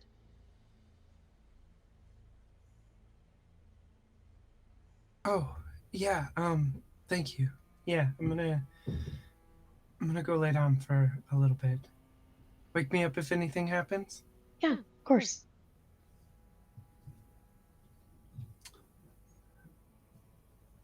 Marisol, at this point, I imagine like your fever has spiked a couple of times now. Like you're really starting to feel under the weather. Um, Marley has tried to manage it with like some medication, cough syrup or something, right? But you are starting to feel the weight of this infection quite a bit.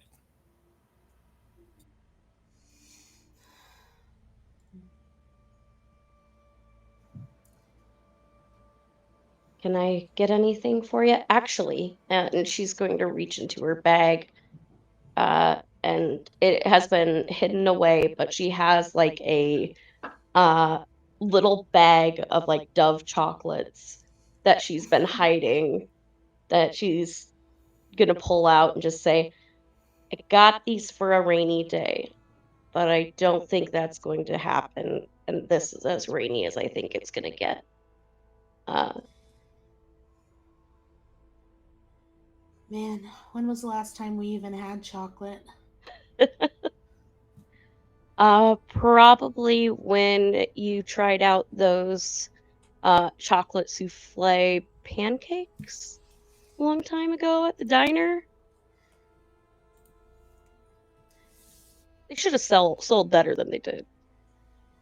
Yeah, I chocolate is always hit or miss. A lot of people tend to prefer fruits with their pancakes.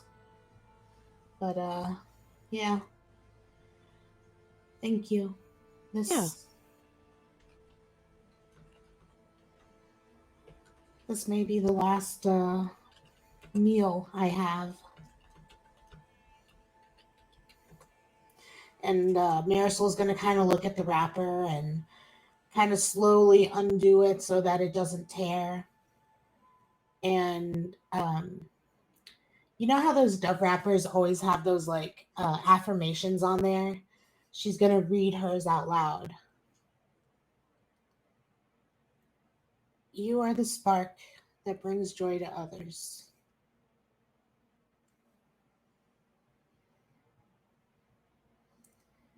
I think this is for you. What if, I'll be really careful about how I do it. She's gonna split it in two. Because I think we both are a bit of a spark. I can agree with that.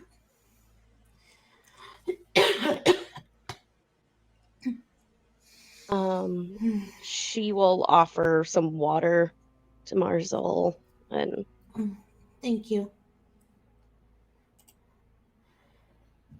so is there anything you would like in particular after, during? Is there anything I can help you out with right now?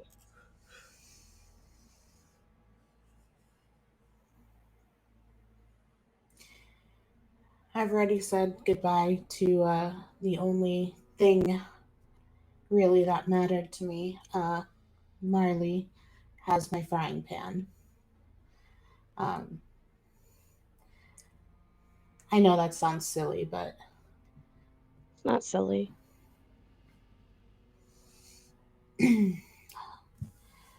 oh boy. And Marisol's kind of gonna like rub around her neck where the sweat is gathering on the collar of her shirt.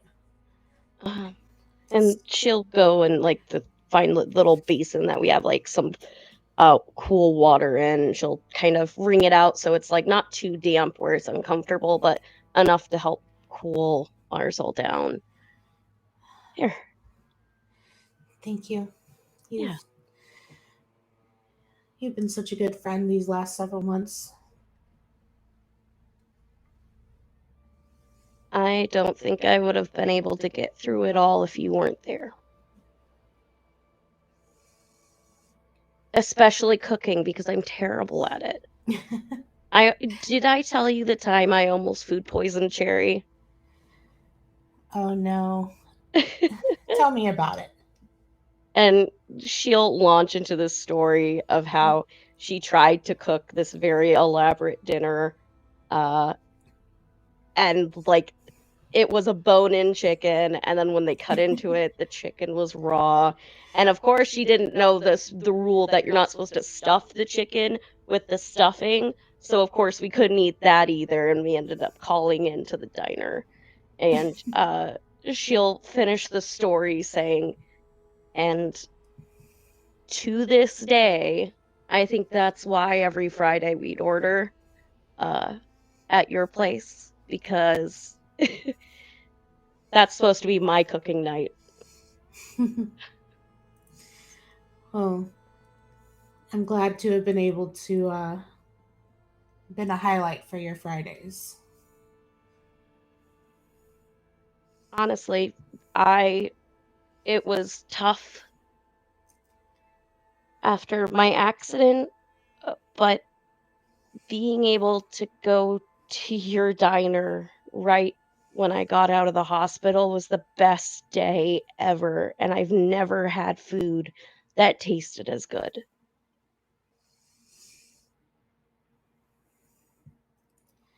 Well,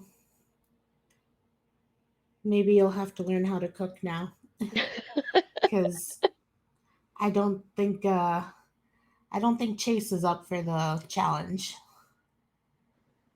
Yeah, I think he's a lot like me on that front. And Deborah, I'm actually not sure if Deborah cooks, but either way, you'll all have to figure out, take turns. And Cherry,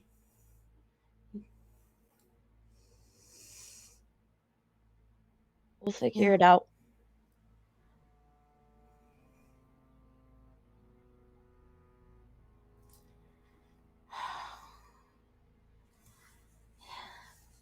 Do you want to scream in a pillow or anything?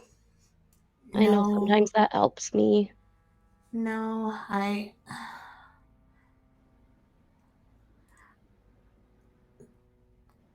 know this sounds horrible, but I almost wish we could just take care of it now.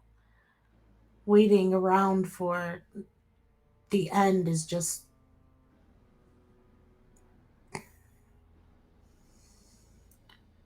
Waiting to die is something I never thought I'd have to do.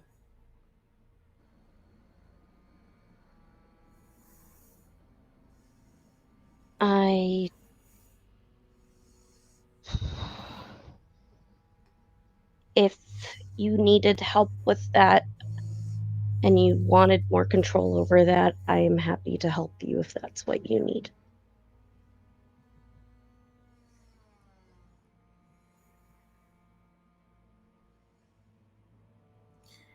No, I've already asked Cherry to help me, and I don't want to traumatize anyone by having it happen sooner than expected. Okay. Thank you. Of course.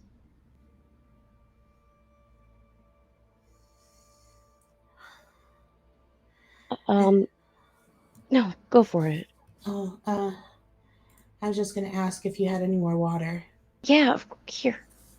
And she'll offer the water with a little bendy straw. Thank you. I'm so thirsty. And Marisol will kind of not exactly struggle, but you can definitely tell it's much harder for her to be able to drink the water than it was just a few hours ago. Mm-hmm.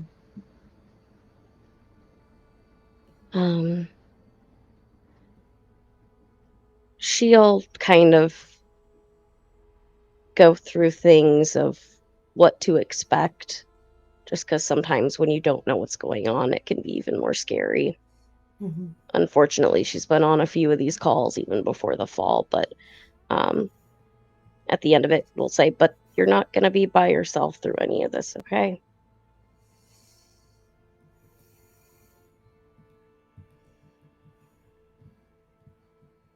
Thank you. Yeah. I think I need a little more sleep. Okay. And she'll kind of, if Marisol allows, will like get her blankets ready, tuck her in even if that's what she wishes. And she'll just kind of wait beside her bed, reading a book to let Marisol sleep.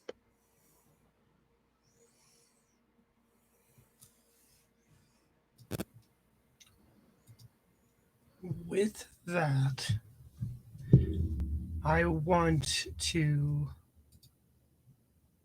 first, can I get you to check on your captions? I think we're having a problem with them. All right, I just reloaded. Hopefully that'll work. Already working better. Cool. Yay! Then I want to, because you already set it up with that conversation, I want to fade into a flashback in the diner with Cherry and Eliza.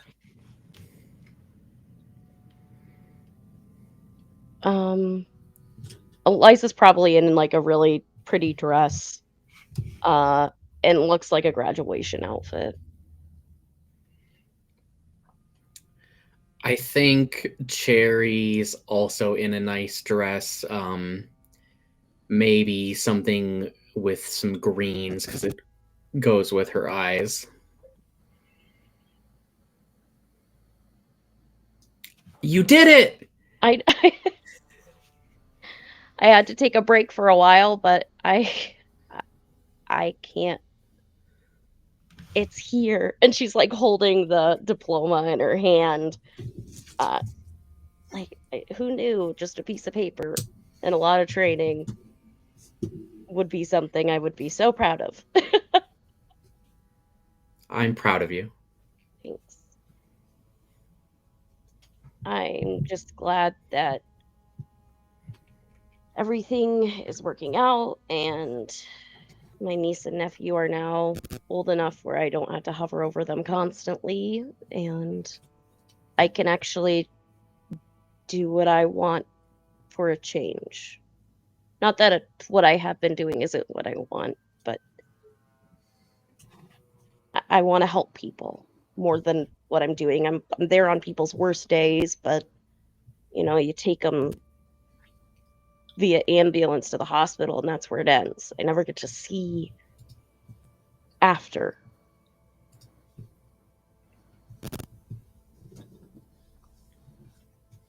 Now you'll get to see people before their worst days, and maybe you'll get to keep them from their worst days.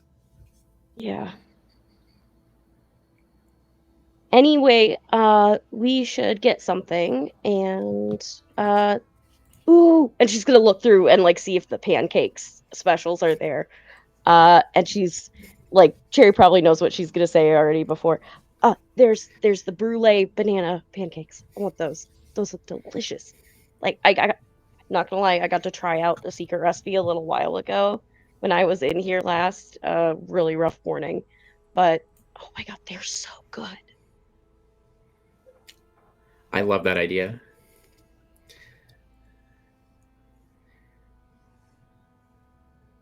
Do you want to split it with me? Because I was thinking of just getting like a shake. Yeah, that sounds perfect.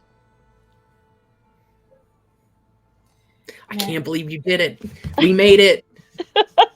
Marisol's gonna probably walk up at this point while you guys are still celebrating. Oh, hey there. Hi. Nice to see you guys again. Always glad to be here. What's the occasion? I graduated nursing school, and now both of us are kind of getting to do what we want to do. Congratulations. That is such a huge accomplishment. I I honestly cannot believe that this day is here and not just an idea, but I wouldn't have been able to do it if I didn't have Cherry. I really don't know how I would have gotten through the last couple years. Well, let's celebrate, and we'll start by taking your order. Okay. And she'll go into like ordering the banana pancakes. And she'll just say, and I mean, you're always so busy, Marisol. Do you want to sit down with us for a little while, or if you can? I know it's late. Yeah, I would love to, but I can't. I've still gotta get to working, not just on the tables, but in the office as well. So, but I'm gonna bring out those pancakes, and maybe I'll put some sprinkles and whipped cream on there too. So, you know, look out for that. And she'll head back to the kitchen to get your order. we should go somewhere to celebrate. Like, if you could go anywhere in the world, where would you go?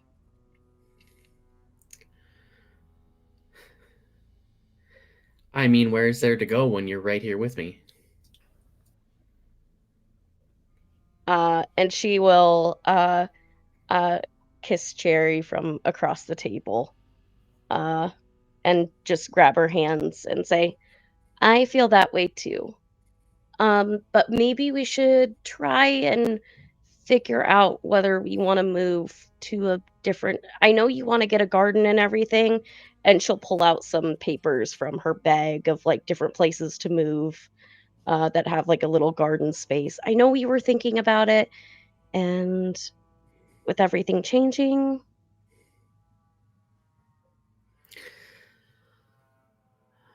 I mean, I do want to start that up, but also, I mean, I wouldn't mind staying here, even if we like move houses. But like we're by the river, we have all four seasons. Like it's nice.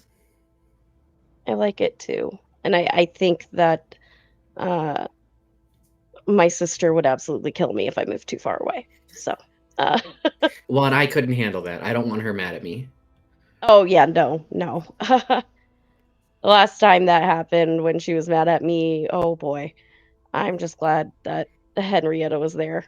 Uh, Henrietta is, for background, is Eliza's aunt, and uh, basically like a mom figure. And I'd probably be texting some of the family members and things like that too. Um, she doubts they'd be able to make it out to something this late, but she'll just kind of put her phone away and then look at Cherry and say, okay, so if we want to move to a different house, what color do we want the house?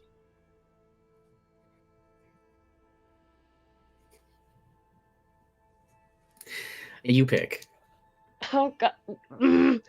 And she's just going to say, okay, well, I thought about it. And she's going to pull out a bunch of these different paint samples.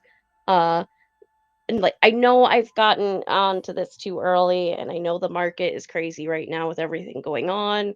But like, look at this cute little, and it's like a little cottage that is like near the river, and it's just perfect. It just looks perfect. It's a fixer upper, but I figure we're both handy. We can figure it out. It's within our budget. I love it. Okay.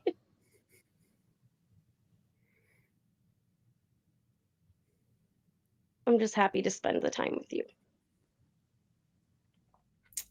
I'm happy you're here. Oh. And she'll just then just keep going on about fixing up the house and uh into the night.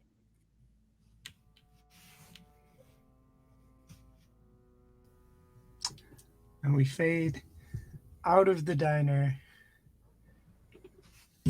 to Jonah. Oh, all right. as you approach these two walkers, Alec and Alex, your intent is to take both of them. As soon as you start to approach and you get, close enough for them to see them, they start making noise, which draws the attention of some of the walkers in the horde, pushing you up to threat level 2. Okay. One of your two targets is the backpack is still strapped on shoulders, is wedged beneath the car, Mm-hmm. and that is why the walker is stuck. The other one,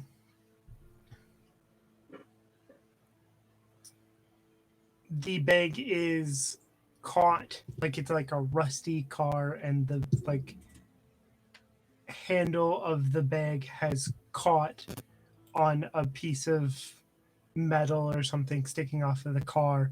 So every time the walker tries to get up, it falls back down. What do you want to do? How does this, what does this look like, right?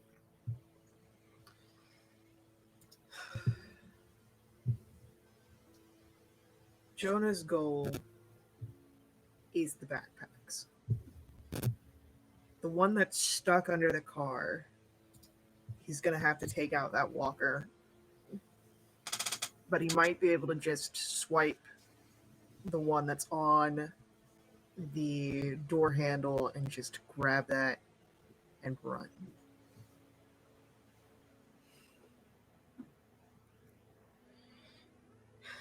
As important as it is to get as much as he can, if he's having to break the bags, he's only going to be able to get one and get out of there safely.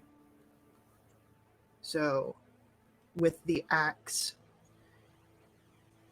he's going to try and get the one that's caught on the door. He's going to try and cut the straps and then use the axe head to pull the bag towards him. Okay. Roll close combat. All right.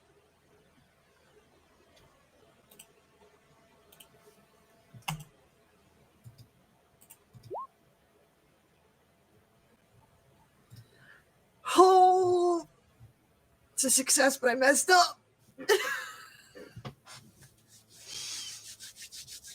Ah, yes. Okay.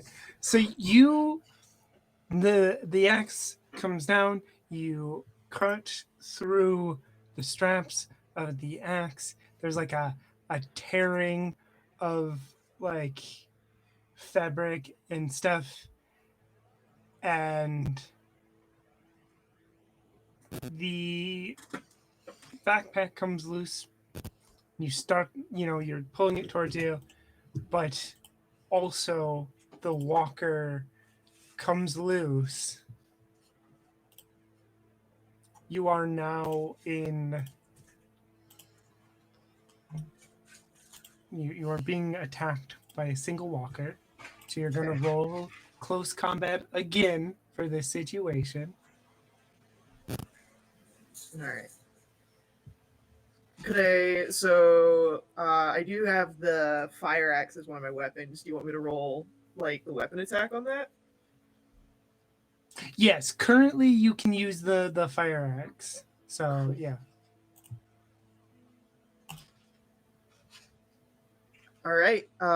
2 successes. Okay. You the straps come loose on this backpack. And you're pulling it towards you, and the walker also comes loose and moving towards you fast. And it's almost, into your face. But you've managed to get the axe up, and with one swing, you damage the brain, right? And take down this walker. So you are now facing a horde that is getting closer and closer. A small swarm, small horde, right? That is getting closer. There's still the one walker and the bag, but you have one bag free, and you are running out of time as this situation gets more dire. I grab the bag that's free, and I'm out of there. I'm looking just to get away. I'm not even like paying too much attention of where I'm running. Just the path of least resistance.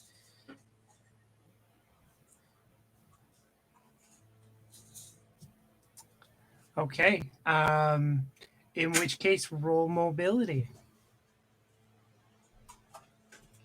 And do. 1 success. Okay.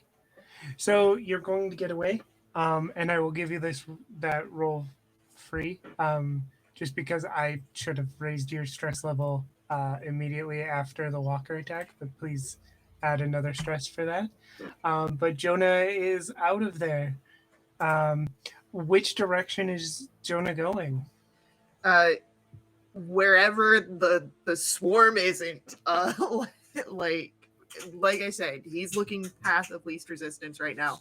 He'll worry about redirecting and reorienting himself when he's not immediately in danger. Okay.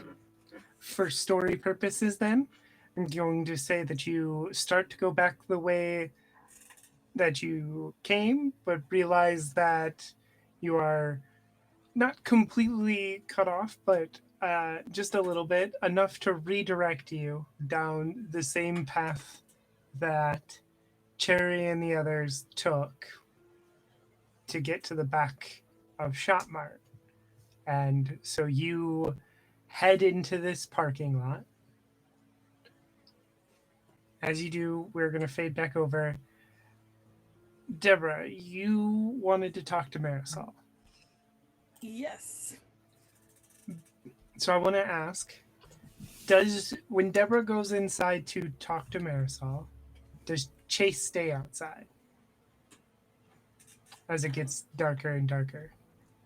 I think that depends on what Deborah does and says here. Like, we've just been walking back and forth, high-fiving as we go. How does Deborah kind of break that off to be like... Because Chase has been told to be outside, and until someone comes to get him, he's gonna be outside. But if Deborah's gonna go back in, I think it depends on, yeah, what you would say and do. Yeah. So we high five, and then I like clasp your hand. And Chase, okay, I'm gonna be 100% honest with you. We need to go inside. You need to get some rest. It just like we got Aiden up top. We'll probably have someone switch out, but I don't think we need to be outside anymore. It's dark. You know, those things are over there because I accidentally did that. Sorry. Let's just head inside. I mean, aren't we in more danger if it's dark? Yeah, Is it, so like, it's worse? Yeah, so we should go inside. Okay, if you say so. Yeah. Okay, great. Let's go inside. And then I'm like staying behind you. And then if you ever like stop moving, I just gently push you forward into the hardware store. And we're going. And we're going. Yeah, I think it's like he takes like a few steps and kind of like looks back at like, are you sure? And you're like, yep, Yes, here we go. absolutely. Let's go. We're going right now. We got to get inside. Inside. Okay, great. Great. And then Deborah walks over to Marisol. I don't think Deborah would wake Marisol. So we'll see if you hear what I say. But Deborah walks over, takes one of your hands in both of hers. Anyone who's like close-ish would hear like sniffling because she is on the verge of breaking down. And the first thing that Deborah says is, I'm so sorry. You are here because I can't watch my own six to make sure my sixes. That's confusing. To make sure that you're okay. And now you're here. And I'm never gonna get to tell you that I remember you now. Someone was talking about a diner around here. And I was there once in an old life with someone who I haven't seen for forever, and And now you're laid up on a bed. And if this goes the way that my husband did,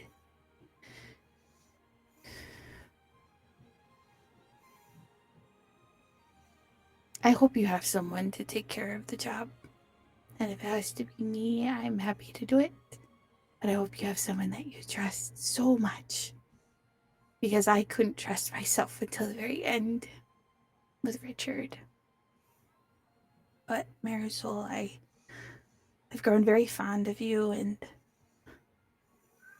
I'm so incredibly sorry that I can't protect you. I didn't do it. It wasn't your fault, Deborah.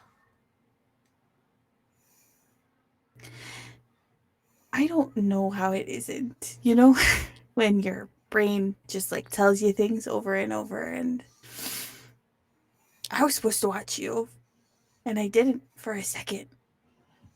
And now I don't get to see you after today again. And I want to see you again. But you saved that girl, didn't you? I don't even know her name. I guess I did. And you did too? You don't, I'm not taking all the credit for that. You know that. You're there. You did what you could. Marisol's gonna just kind of like give a very weak laughter and say, with how bad my arrow flew, I'm surprised I didn't stick myself with it. That would have been quite the story, huh? One last story for Marisol.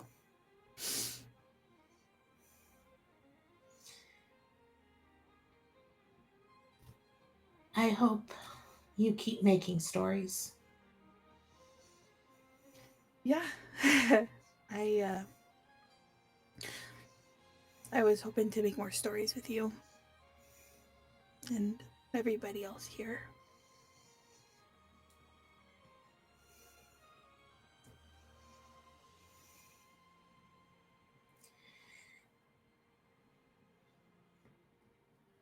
You will.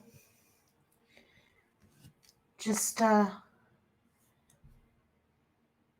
remember me while you're making the stories, and it's almost like I'm there with you. Yeah. Yeah, I can do that. I do that with Richard, too. Like, he's still here, making sure that I'm okay.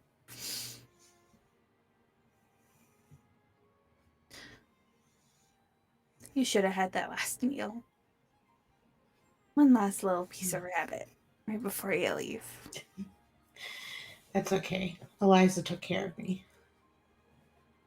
Eliza's good, huh? Yeah. She's real good. And Marisol's gonna start like coughing more. That the illness is kind of making things a bit fuzzier for her to concentrate. Mm-hmm. I'm gonna support your back and then call for Eliza. Yeah, Eliza will kind of shoot up and say, yeah, hey, what's going on? We're getting very close. Okay. So, I can stay, and then let you know if there's seizures or anything, so you can sleep as much as you can. I'm very okay with it. So. Okay.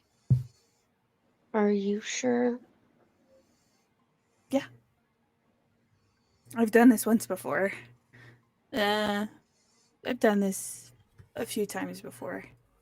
I had some nosy neighbors who hunkered down with us back in Anacle. So I can do end of life stuff. Okay. I'm not questioning your ability. I know that just about anything you put your mind to, you'll be able to achieve. Trust me on that one. But I'm asking if you need space or something, please come and get me, okay? Yeah. I got space before this, so I'm doing better than I was. I won't be yelling in your ear again, asking a bunch of shit questions that don't actually mean anything. That's okay. The yelling in my ear keeps me on track, so. So you do your go to sleep and stuff, and I'll let you know right before. Okay. She'll stand up and give Deborah's shoulder a squeeze and walk over to her tent area that she shares with Cherry.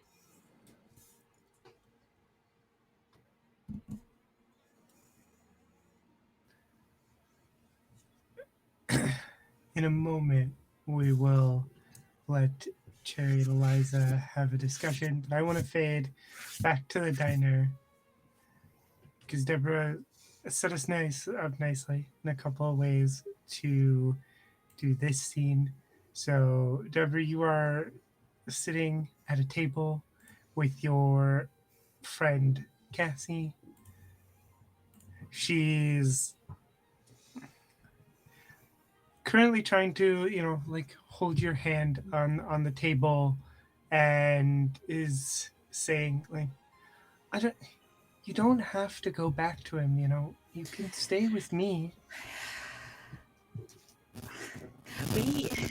I feel that we've had this discussion once a month for the last year, and it's just, this is the first time that I've left the house with full intention of never going back, because I just don't feel the same about Dick anymore. So sorry. I heard it after and I was like, hold on. Deborah, you got something to confess?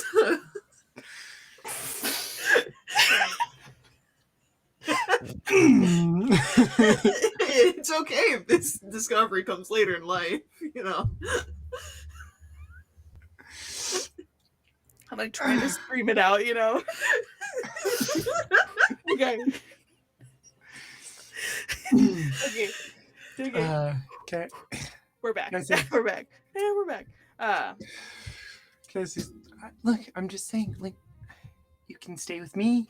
There's no problem. I have plenty of room. Yeah, I know. I like like when you're there. It's nice having you around. I love being around you, Cassie. How am I supposed to throw away 20 years of marriage? Like, you're dumb kids. And we got married at 18 because we were like, this is the one, probably. I gotta find anybody like you. And now, I know, but like, your happiness is important, and if you're not happy, what does 20 years of marriage really mean then? I want you to be happy, and I mean, I would love to get to see you more, and not just for these situations where you're leaving him or had another fight with him, and I just, I want you to be happy, and I just don't think you are right now. I don't think I know how to be happy without him. I feel like everything I did is to make sure that he was okay and he was taken care of and that he was happy in the house. I made sure that the gardening was done and cleaned the house and made his favorite meals. Grown to like those meals.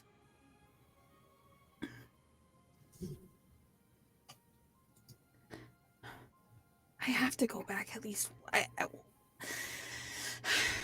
What's one more time?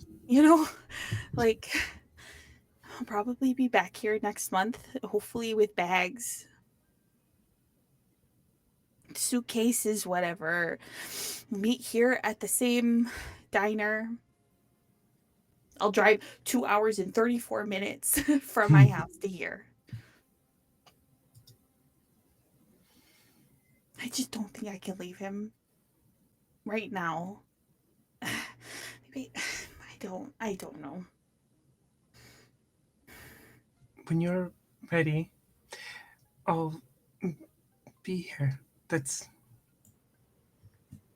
all I can say. Is I'll be here when you're ready.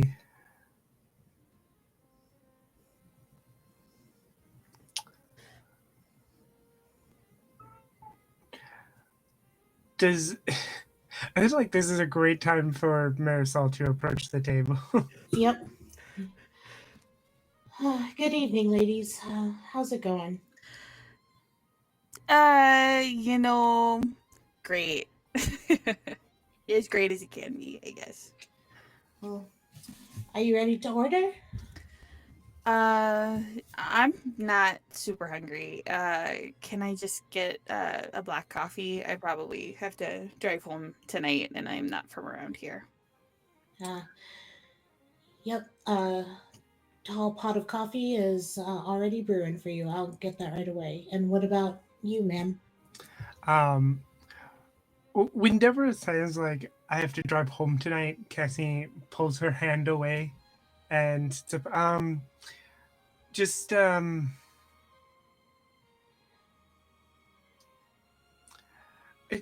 a chicken sandwich to go, please.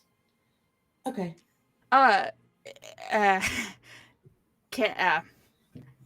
I've seen a lot of movies, and waitresses seem to know a lot of stuff. So can I ask your opinion on something? Of course. I'll be sure to leave a big tip for it. Are you married or? Afraid not. I'm married to my diner. Ah, okay. This might work then. Okay, I'll just put it in general terms then. How much would it take for you to leave the diner if you weren't happy? If I wasn't happy? Yeah. It would take a good bit for me to have to leave, but I mean, if I'm not happy, why stay? How long have you had the diner? Oh. How long have I had the diner?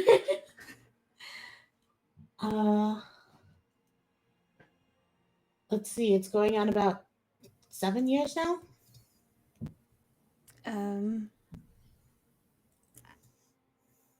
I've been married for 20, and I don't know if I should leave my husband or not. And leave everything behind. Is he happy? Doesn't seem like he's happy anymore when I'm around, but when he's alone. And you're obviously not happy because you're not smiling when you talk about him. Yeah, caught me there. It's been about a year since I've felt excited when he got home. Have you tried anything? Just communication? Or is it a brick wall? Yeah. It's like like those castle fortress like walls. And I've scaled it for 20 years and I just don't want to anymore. Then you shouldn't. It doesn't mean that, the last 20 years were for nothing. You were happy up until you weren't. And that doesn't mean anything. people change all the time, and part of life is just the story of people moving in and out of your life. And sometimes some stories come to an end. But it hurts, and I don't want it to. I don't want to say goodbye to something so a part of me. I feel like I'm losing a part of myself. Like, who's Deborah? Without her husband. Deborah is a story maker, and you can create your own stories with or without a partner.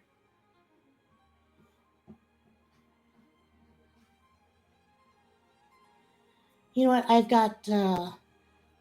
got some pancakes in the back that someone didn't really want, but they're still good, and I wouldn't charge you for them.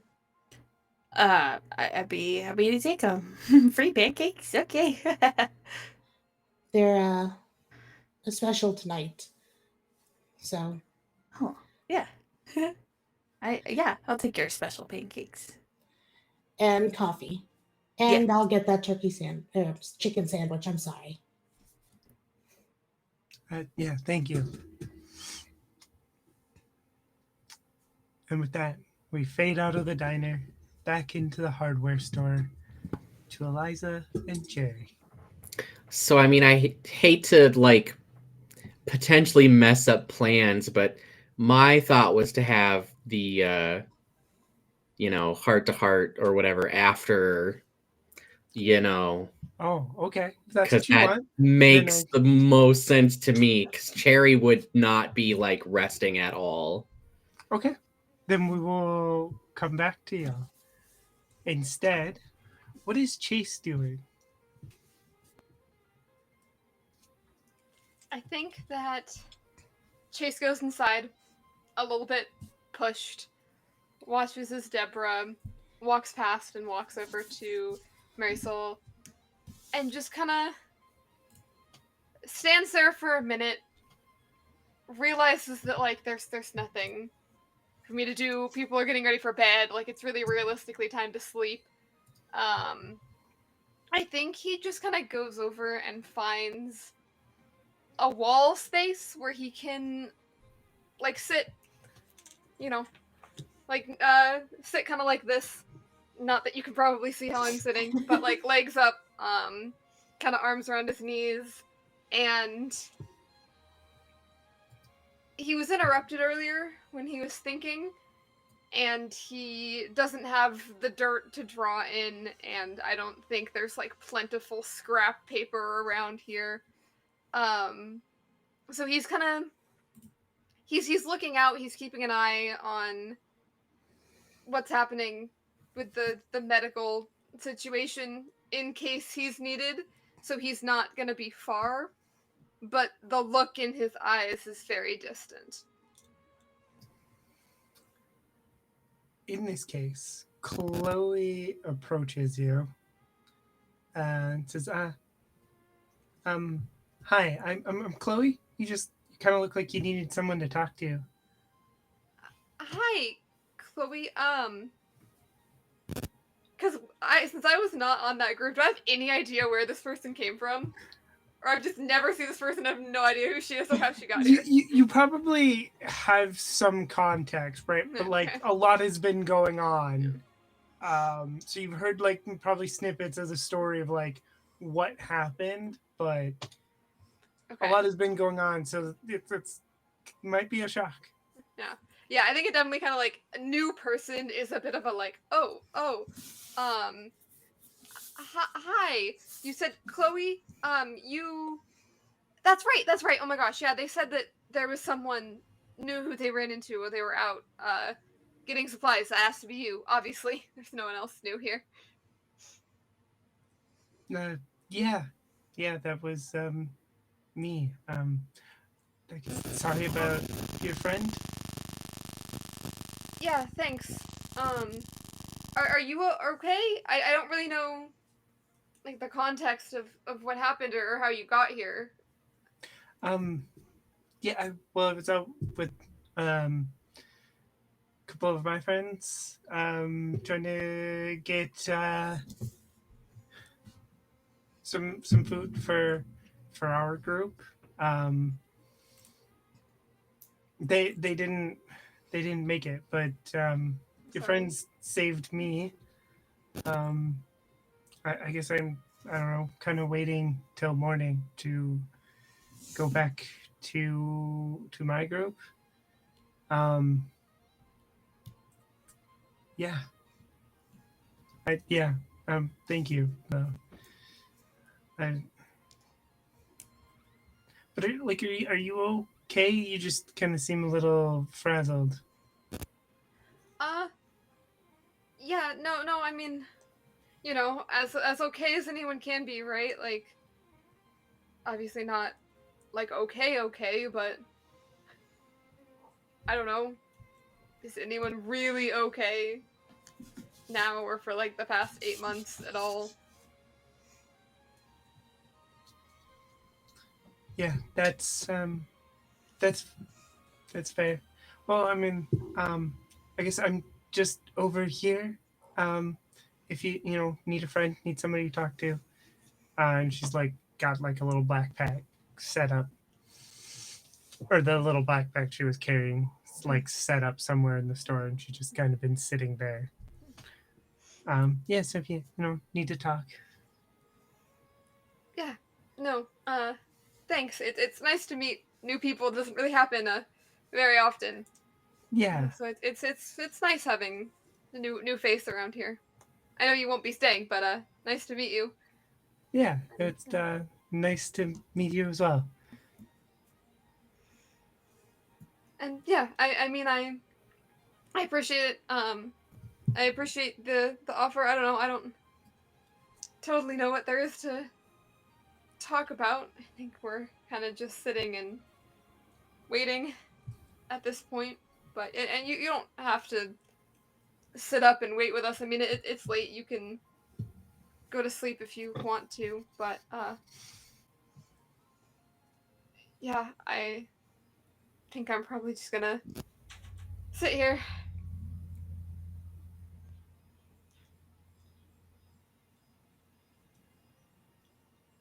Okay, yeah, um, yeah, that's fair. It's don't forget to get some sleep too. Yeah, yeah, no, yeah, you too. It's important to stay rested and helps you be alert and ready for anything. Yeah, yeah, right. Um, I'll I'll leave you to it, and we'll head back. Sit down by our backpack. Is there, as the night rolls into the morning, is there anything anyone wants to do? Any conversations anybody wants to have before that early morning? I'd like to survive. Yeah. Oh, hey, actually, you know what? I was gonna like the timing for passing time. I guess that doesn't quite work. What I was thinking, but anyway, so after this conversation with Chase and Chloe, Cherry, Aiden radios down to you. Uh, there's a person in the parking lot. A person? They have a backpack and they seem to be running across the parking lot in front of the store.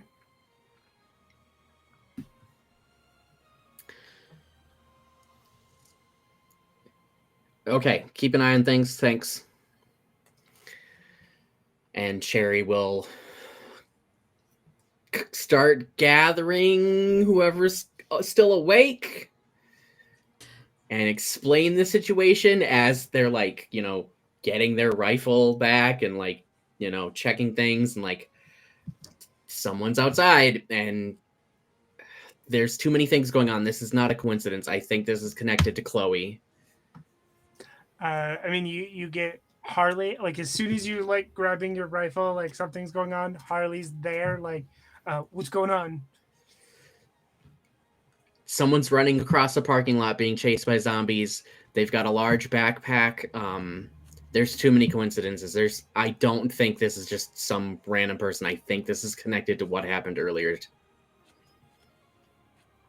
And Cherry starts moving to leave the store because now two things of importance are happening at the same time. And Cherry just looks at Eliza real quick. Oh. And then goes outside.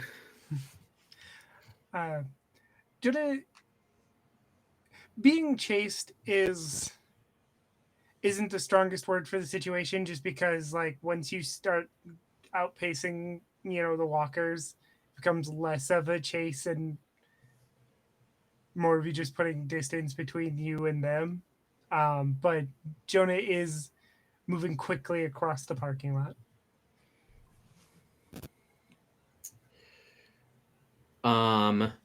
I will use my flashlight that we said I had last time to flash it in Jonah's direction to try and get Jonah's attention without, like, making lots of noise. Yeah. Easy enough. It's dark. Jonah, you see the flashlight right away. Assuming that like right now it's like it was again more distance. I'll slow down and start not like just dead stop. Like I slow down to a jog so that way my body kind of warms down to get over to this flashing light.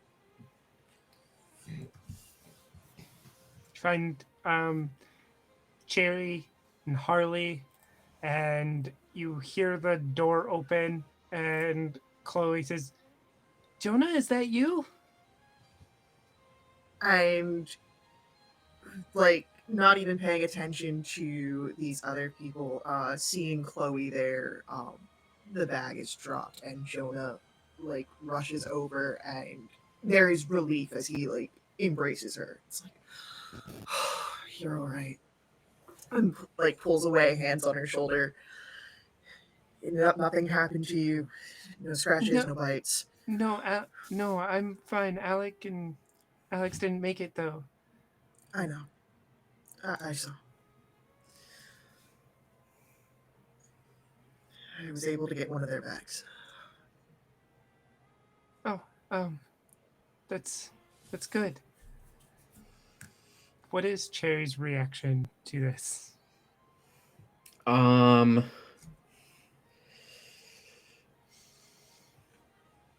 mean, I think Cherry's happy that they've reunited, even though it might be more trouble for us now, but I do think also Cherry's preoccupied with what's going on in the store. Because Cherry doesn't want to let Marisol down. And Cherry also doesn't want to put Deborah through having to be the one to do that. So I think Cherry just like puts a hand on Harley's shoulder and is like, keep an eye on things. Oh, yeah, of course. I got this. Cherry will go back inside again.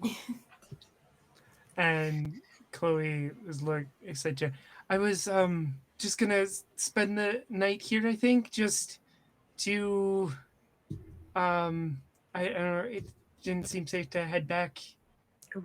Spending the night probably is. There was a swarm out where Alec and Alex were, and they might have gotten a little riled up, but and Jonah looks to Harley, if it's okay for one more just to spend the night until it's safer. Yeah, as long as you don't try anything. I wouldn't. Yeah, just I mean, she can show you where to go. Just stay in your spot. Everything will be fine. I'm totally understand. This is your turf. I'm not trying to stir any waters. Good. And now we will, unless there's anything else anyone wants to do, we will pass night into early morning, and Marley will approach Marisol. Marisol, I imagine at this point you can feel like yourself getting close as you get sicker and sicker, and Marley sits down next to you and, hey friend, do you want to see one last sunset or sunrise? Yeah, I think if I can get outside on my own, that is.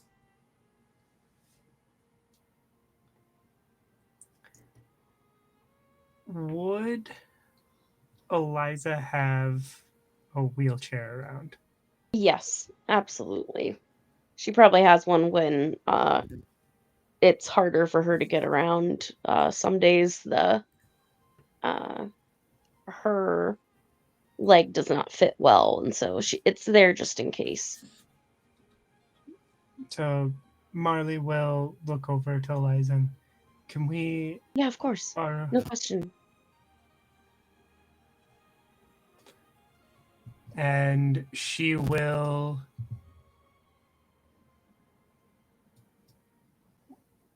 take Marisol outside.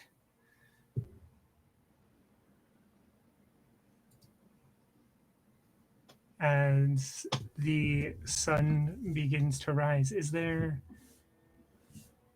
anything Marisol wants to do here at the end?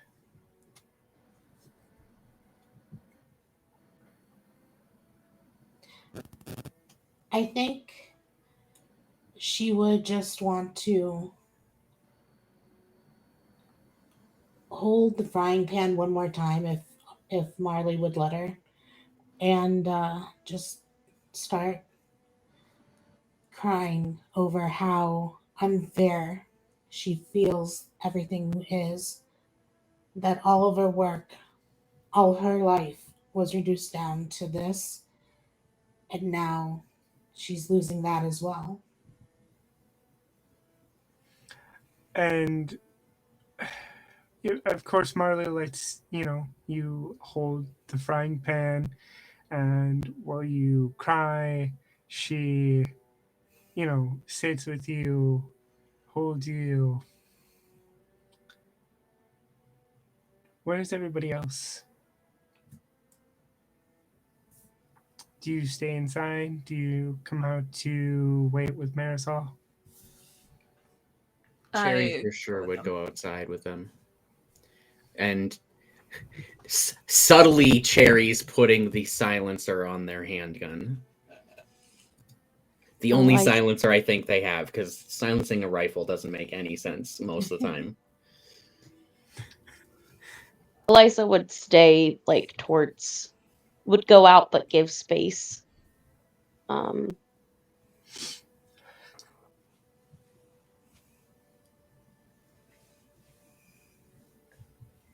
think Chase is doing kind of what he always does, just kind of hovering. I think he's more like in the doorway. I think he knows this is not like a place where he would be needed, and it feels wrong to be too close, but it feels wrong to be too far. So he's kind of found like a middle distance to just kind of be there still.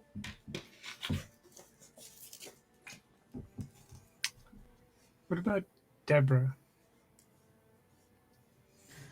I think Deborah is directly behind Marley.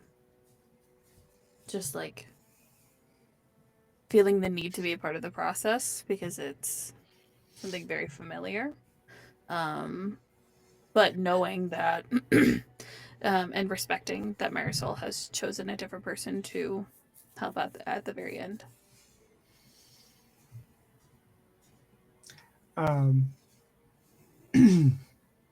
And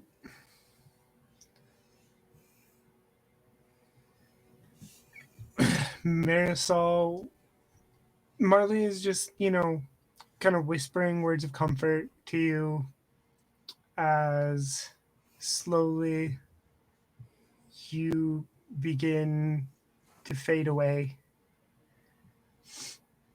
Do you are there any last final words for anybody, for Marley, for Deborah at all?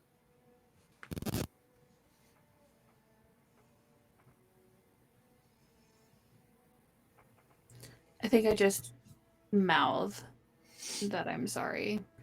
Not that anyone can hear, and I don't think anyone is looking at me, but it's for my guilty conscience.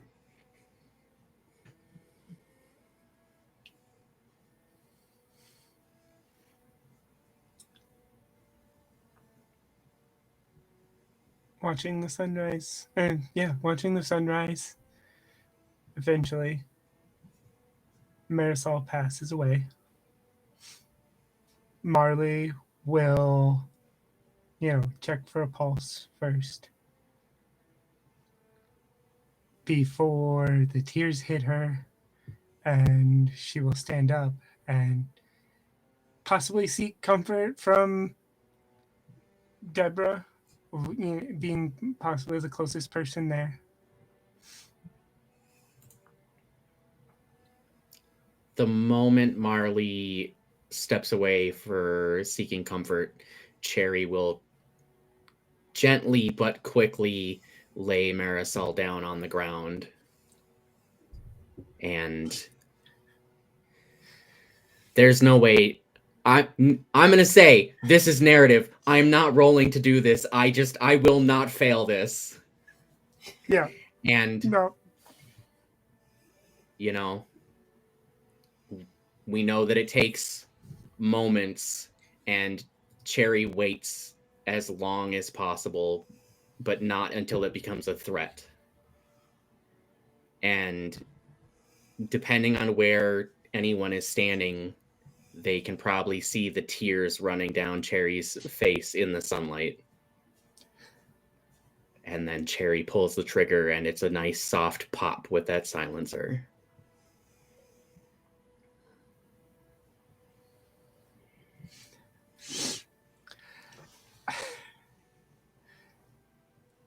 And with that, everybody takes their time to, find their space to grieve.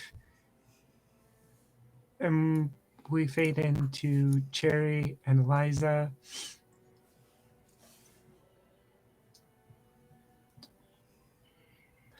Do you go back inside for this conversation?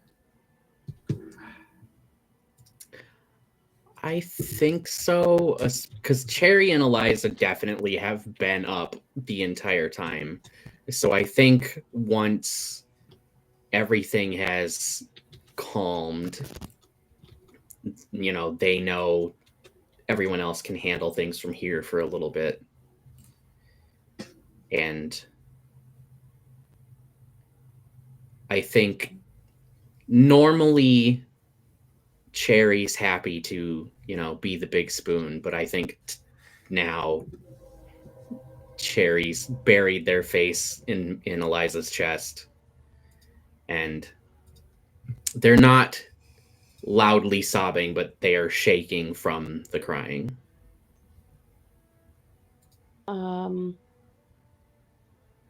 Eliza would hold on to Cherry as though she's the one that's keeping them together. Even apologizing.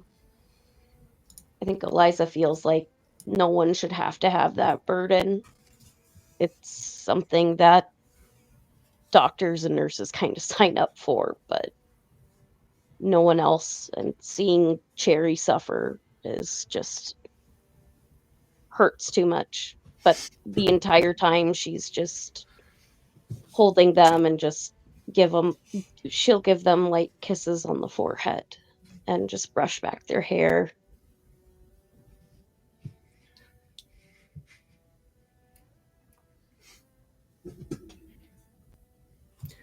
I think too, eventually when Cherry calms down, the roles do kind of reverse a little, because Cherry also has been in other situations where difficult things like this have happened.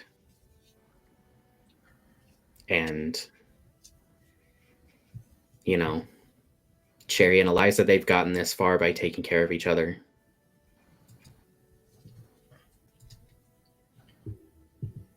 So Cherry also just strokes your hair and holds you and lets you have space for all of your emotions.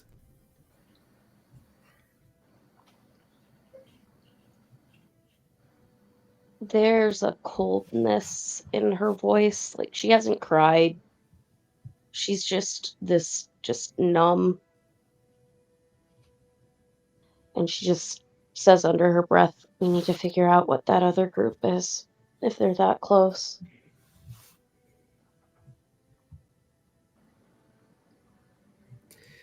Yeah. I don't like it. I mean, we knew we couldn't stay in the shop forever. Yeah.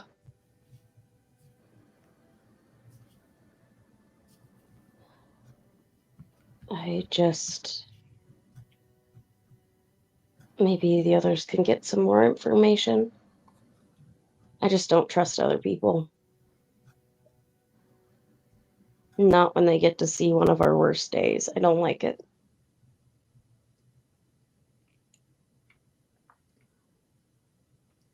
They know the ins and outs of this place now.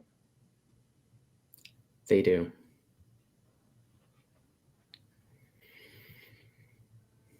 I mean, we can't survive on packaged food forever anyway. We need a better solution, so No.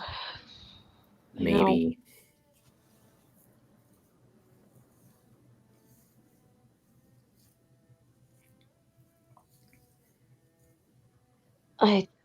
What other place can we go to right now? What can we get the group to be willing to freaking do? Damn it. And Eliza likes to have a solution for things. And she's having a hard time that there is no A plus B equals C in this situation.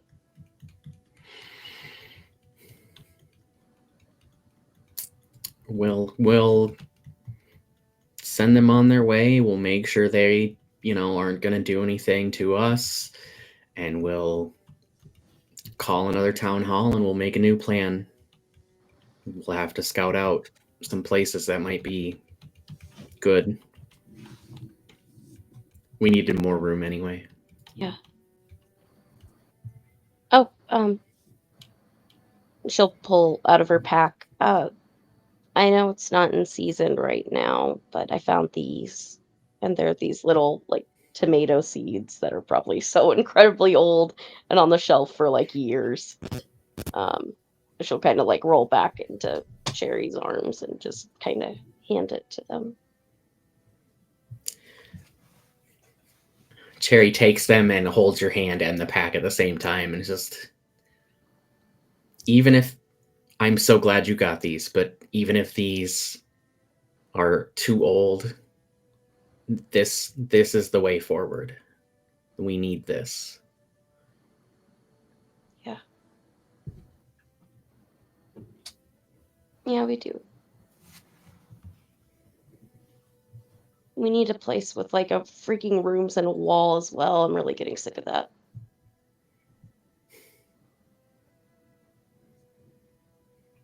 But it'll be fine. We're just going to magically find a new place and everything is going to work out perfectly.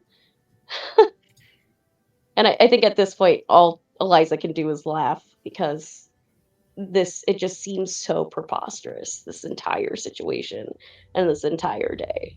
And she's just, she's having a bit of a crash out at this point.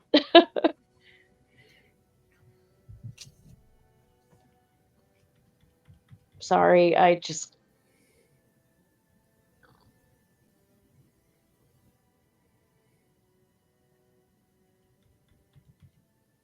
don't know what more to do. It's okay. We'll figure it out together. Either all of us or, worst case, the two of us.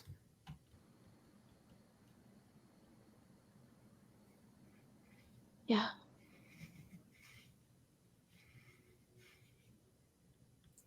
Both of you can reduce one stress. And Can I do something really fast? sure. So Marley and I are the last people outside. And I feel that like initial like final pull away from Marisol's body. And Deborah's mind has kind of just been turning a lot and isn't like empty or anything. And says,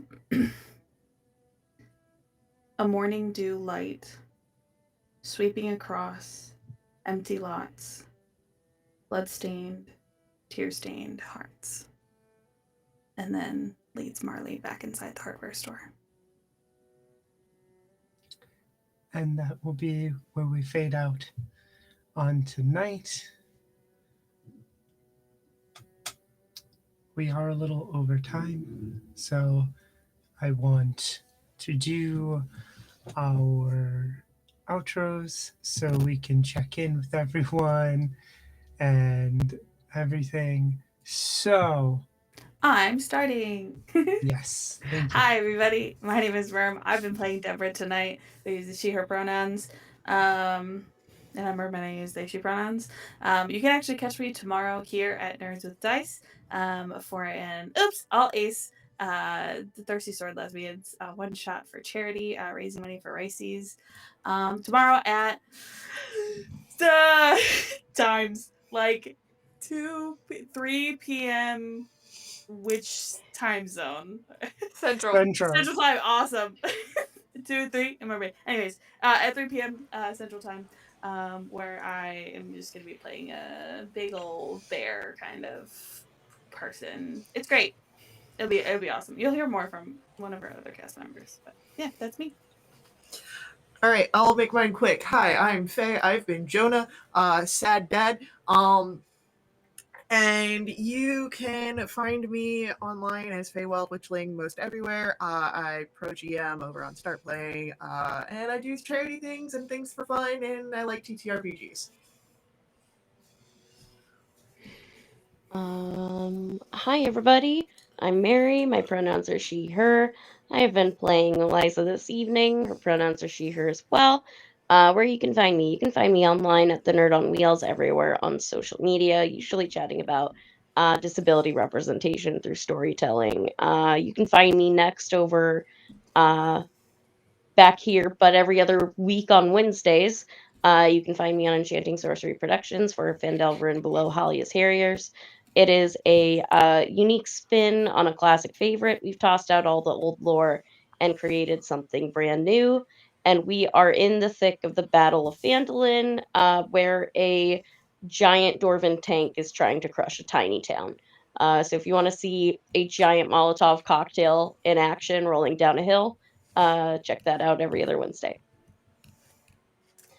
Hi, I'm Lisa. I played Marisol, who unfortunately is no longer with the group. But you can still find me as Bonita Lisa on Twitch and on Blue Sky, and I'm probably gonna show up hopefully in more productions. Hi everyone, my name is Quinn. I use any and all pronouns, and I've been playing Chase, who uses he, him pronouns. You can find me on Blue Sky and Blue Sky only at Quinn Beckham27, because having more than one social media account sounds awful. And you will also find me back here tomorrow, 3 p.m. Central, for Oops All Ace, our TSL anthology series where I am the GM. We are raising money. It is a charity game. We have some giveaway prizes as well. We have a gift card to Die Hard Dice and a PDF copy of the Fabula Ultima TTRPG. So you can stop by, say hello. You're eligible to win the gift card. Even if you donate, you don't even have to stay and watch us, although we would love it if you did. But that will be here tomorrow, and then the next thing after that is me being back here for this. All right, I'm Cass. My pronouns are she, they. I've been playing Cherry. Her pronouns are also she, they. And I don't know, you can find me on itch.io or some shit. I don't know, whatever. It's fine. Hi, yeah, I'm Sophia Olivia Scott. Not really in a whole lot right at the moment, but of course you can check me out on Blue Sky at Nerdy Teddy to, hear about all the future projects and everything happening. Of course, make sure you stop in tomorrow for Oops All Ace. Just show a little love, maybe leave the window open so other people see the stream, all of that. We will be back next week with more Fields of the Dead and channel stuff. September 24th, part 2 of Skies Above, Memories of Valerie. You can check out Skies Above on Kickstarter right now, and we will see you next time. We're not seeing anybody to raid, so we're gonna head out for the night. Everyone, have a good evening.